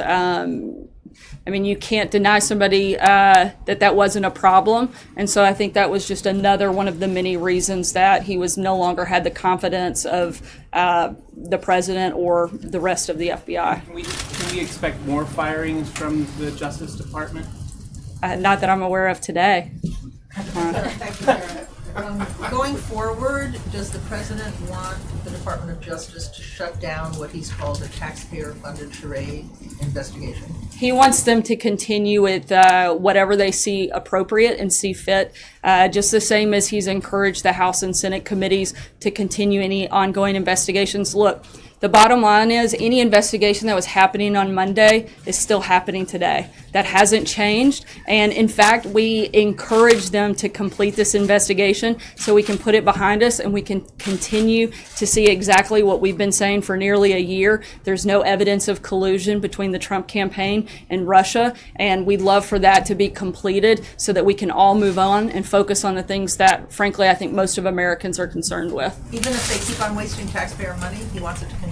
Look, nobody wants to waste taxpayer money. I think the president has made a priority of this. That's another reason we'd love for it to come to completion. But at the same time, I know that you all will not let this go until it does. And so we'd love for that to be completed. Let's put it behind us. Let's move on. And let's focus on what we need to do to turn our country around. Sarah, 2 questions. One, was the White House aware at the time of this decision and announcement that grand jury subpoenas in the case of Michael Flynn had just gone out? No, nor should we have been. Do you know anything about that process? No, I don't. I'd have to refer you to. And does the White House believe that if these FBI investigations are going to proceed in these allegations of Russian interference, to support continued funding and support who to lead that investigation? Who is going to be running that right now? Are you confident that that could be McCabe, or does it have to be somebody else? Right now, I believe that would fall to the Deputy Attorney General, Rod Rosenstein, and we are incredibly confident in his abilities, as I believe you can tell by the rest of the Senate, including many Democrats, are as well, given the fact that he was confirmed 94-6 and had overwhelming praise from both sides of the aisle. I think there's complete confidence in him. And another reason, frankly, for Director Comey to be out of the way so that they can have somebody leading this effort that everybody across the board has respect and confidence in. Nobody wants this to be finished and completed more than us, so that we can focus on what we need to do here. Sarah, the president said, or excuse me, Sean Spicer said just a week ago today, the president has confidence in the director. So again, I'm sorry if I'm not understanding this, but what has happened in the last 7 days to shake the confidence? Was Sean lying at that point, or did something happen in the last 7 days? Of course, she'd love to add that in, but certainly not. I think one of the big things that took place was the process in the hearing on Wednesday, where again, not to sound like a broken record, but since you guys keep asking the same questions, I guess it's only fair that I keep giving the same answers.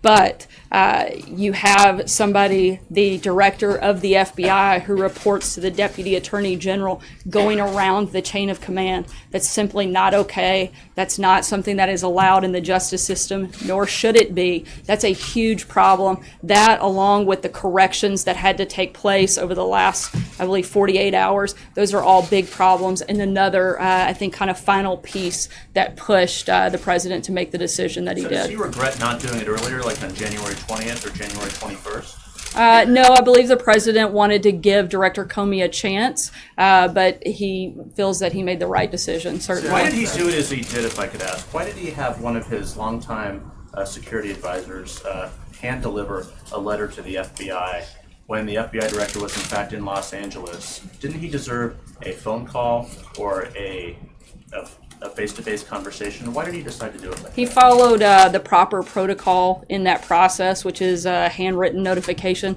And at the same time, no matter how you fire someone, it's never an easy process. And he felt like following protocol was the best thing to do. Does he plan to speak to him? I'm not aware of that conversation. Was the president aware that James Comey asked for more resources in the Russia investigation, and did that factor into his decision to get rid of Mr. Comey as director? Not that I'm aware of, and I think that would be a better question for the Department of Justice. Can I ask a follow-up? On the campaign trail, President Trump frequently said, lock her up, and he criticized the Department of Justice for not being harsh enough on Hillary Clinton. He actually praised Director Comey in October for having the guts to reopen the investigation. Why was he moved by a letter that said that Director Comey was, if anything, too harsh on Hillary Clinton? Why did that move the president to fire him? Again, I think you're looking at two very different positions. The president was wearing a different hat at that time. He was a candidate, not the president.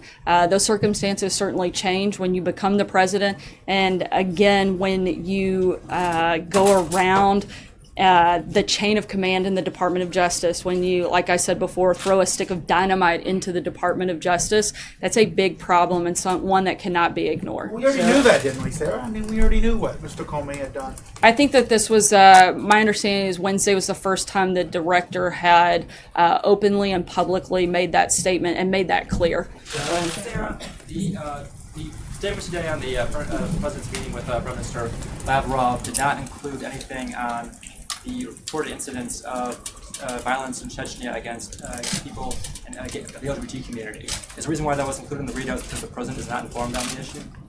I'm sorry, could you speak up a little bit? Sure, the reason why that wasn't included in the readout is because the president is informed about the reports of anti-gay violence in Chechnya. Look, I mean, a lot of times there are parts of the conversation that aren't specifically included in a readout, but I'm not aware. I haven't had that conversation, so I don't know. I wasn't part of that meeting, so I can't speak to every detail, and I'd have to refer you to the readout on the specifics of what I know was discussed. Has the president briefed on this issue generally? Has the president been briefed on this issue generally? That's something I'll have to get back to you on. I'm not 100% sure. You said you want the Russia investigation to continue at DOJ. Would the White House oppose the appointment of a special prosecutor to continue the investigation? We don't think it's necessary. You've got a House committee, a Senate committee, and the Department of Justice all working on this. I don't think that there's a necessary need at this point to add that. You've got the Deputy Attorney General, who I would say is about as independent as it comes, due to the fact that he has such bipartisan support. What gives you such confidence that rank and file within the Bureau lost faith in the FBI director? There's a special agent who's inside who wrote us, who said, the vast majority of the Bureau is in favor of Director Comey. This is a total shock. This is not supposed to happen. The real losers here are 20,000 frontline people in the organization because they lost the only guy working here in the past 15 years who actually cared about them. So what's your response to these rank and file FBI agents who disagree with your contention that they lost faith in Director Comey? Look, we've heard from countless members of the FBI that say very different things. In fact, the president will be meeting with acting director McCabe later today to discuss that very thing, the morale at the FBI, as well as make an offer to go directly to the FBI if he feels that that's necessary and appropriate, and will certainly provide further information on that meeting for you organization guys. that represents FBI agents is asking for a voice in the selection process of Mr. Comey's successor. Is that something the president supports? I haven't had that conversation, but I know at this point it's being run through the Department of Justice, and so I would refer you to them on what that process looks like at this point in time. Kelly. Thanks, Sarah. So who did the president consult before making the final decision to fire James Comey?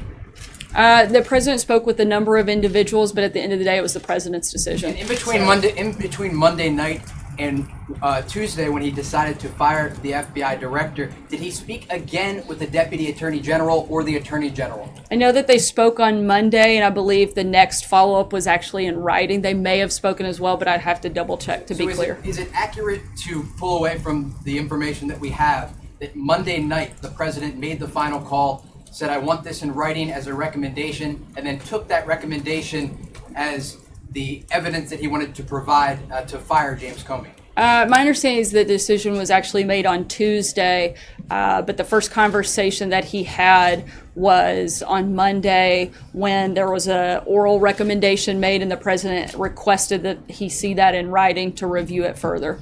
Blake? Sarah, thank you. You say you want to move on and focus on the things Americans care about, so let me ask you about that. You're somewhat halfway home on health care. You still have tax reform to do, a spending bill, debt ceiling, and infrastructure. That's just pretty big list. Pretty big list, right? But what happened yesterday, you could argue, just widened the divide and made DC politics more toxic. So how do you go about accomplishing all of those things with now the heightened political environment that we're in?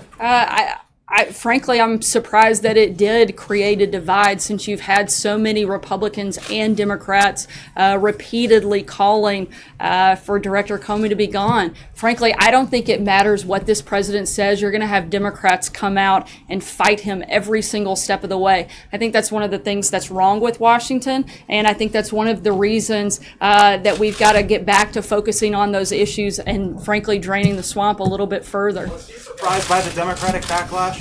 Did he anticipate it, considering some of the past statements? How could he have, considering the fact that most of the people that are declaring war today were the very ones that were begging for Director Comey to be fired? If Hillary Clinton had won the election, which thank God she didn't, but if she had, and she had been in the same position, she would have fired Comey immediately, and the very Democrats that are criticizing the president today would be dancing in the streets celebrating. So it's just I think the purest form of hypocrisy.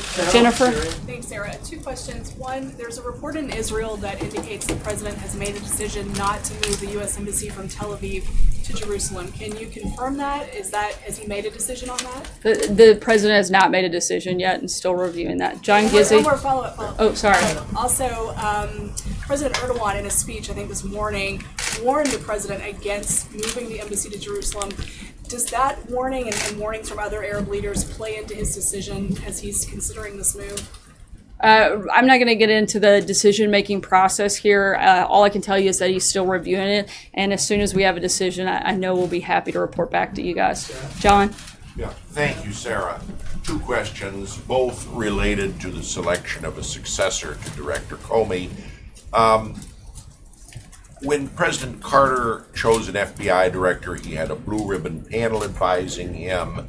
Presidents Clinton, Obama interviewed several candidates. Is the president going to follow this pattern, or does he have some individual in mind at this point? Right now, I know that there are several individuals being considered, and the first step will be determining the interim director, and that is being handled through the Department of Justice, and so I would refer you to them for right now. And the other question I was going to ask Oh yeah, I was, forgot, you've got 2. I've got 2, and I'm pretty nice, Charlotte, aren't I? Scarlet, but that's okay. That's okay. He's not. Yeah, it's a Southern thing, maybe. Her daughter. Her daughter. Who's had a birthday. But just want to make sure we got that in again. Happy birthday, Scarlet. Scarlet. Gone with the wind. Come on, John. No, I was going to say it is a fact that the Association of Former FBI Agents and Veterans of the Bureau generally prefer people who have been agents themselves or have a background in the FBI. Only 2 former agents have been director in the last 4 decades. Will the president consider current or former agents for the position? I would say that he's not ruling anything out at this point, but again, as of today, the Department of Justice is handling the first step in this process. Should the Attorney General, who has recused himself from the Russia investigation, have any role in the selection of a successor? And given the fact that in his 100-day interviews, the president himself said he had confidence in Director Comey, at this podium, the American people were told he had confidence in Director Comey. Can people take at face value what the president says about personnel issues like this, or his views on things, if just 2 weeks later he's out? Absolutely, you can take full confidence in the words of the president. In terms of whether or not Attorney General Sessions should have a role, look, the FBI is doing a whole lot more than the Russia investigation. I know everybody in this room and probably most of the media around the world would like to think that's the FBI's sole responsibility, but that's probably one of the smallest things that they've got going on their plate in the 20,000 employees that work there, and so he should absolutely have a role in seeing who runs that agency and that department. Zeke? Hi, Sarah. Does the president have confidence in the acting director? Yes, he does. Okay, and secondly, you mentioned earlier that you're encouraging the FBI to move on from the Russia investigation. Is it appropriate for the White House to be directing the FBI what to do with any investigation they're currently investigating? I don't think that that was the nature or the intent of my comment. Wasn't to direct the FBI, but I think it's simply we're fully compliant with helping this process move along. We'd like to see it completed so that, frankly, all of us can move on and focus on things that Blake listed earlier, like tax reform, like healthcare, like infrastructure.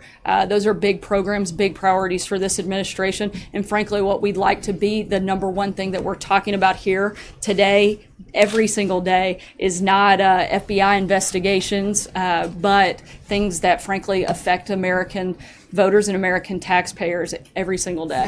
Sarah.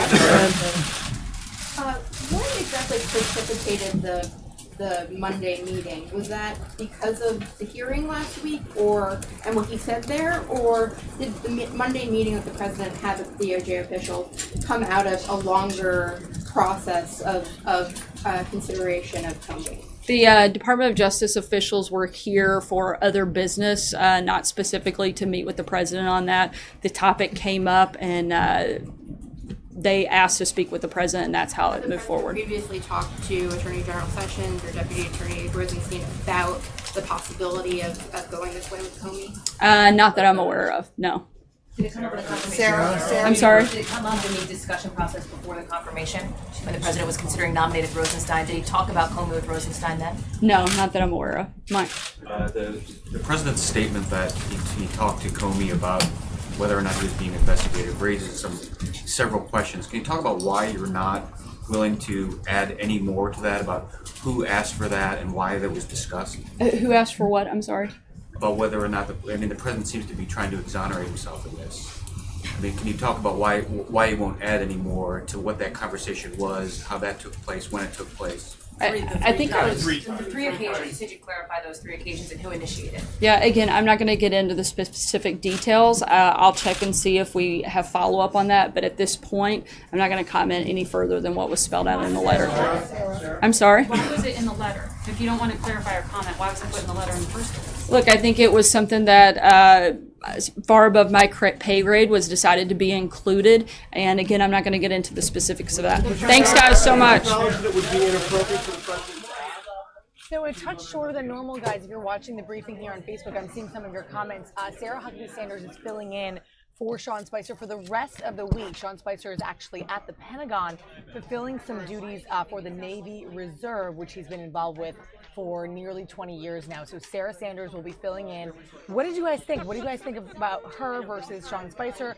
Leave it in the comments below. And also, what do you guys think about her answers regarding Comey and his relationship with the president? Just a week ago, Sean Spicer saying that the president had full confidence in James Comey, who has now been fired. So let us know in the comments, guys, and join us here on our Facebook wall and on our YouTube channel at Fox 5 DC for more coverage.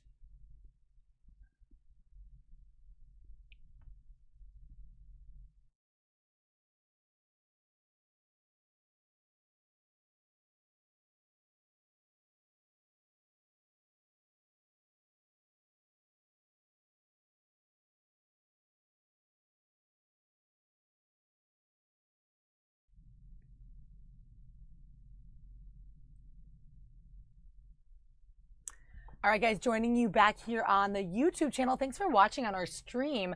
Let us know what you thought about that. I thought it went a little shorter than I expected it to. And I'm curious to what you guys think about Sarah Sanders as the Deputy Press Secretary. Now, I was mentioning just earlier, Sean Spicer is out for the rest of the week, so you'll be seeing her at the podium throughout the rest of the week, filling in there and answering questions. I think she's pretty tough with her language and makes for a good press secretary in that way.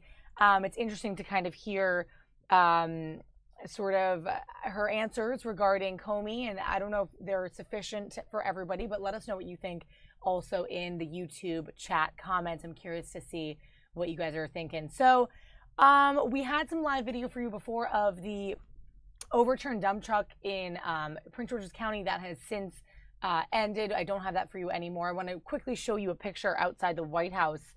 This was from our reporter, Veronica Cleary, catching some of the protests action out there and the crowds and some of the signs. A little bit larger than normal, I think, out there today outside the White House. People calling for a special prosecutor, impeach something. I can't quite read that, but Veronica caught that picture for us, and I thought that was cool to kind of bring up to you, just trying to keep you in the loop of what our reporters are up to. Veronica was there at the briefing, so she'll have a more full report on that. And our reporter, Tom Fitzgerald, he is on what happens next. What happens next for the FBI? Who will the next director be and why?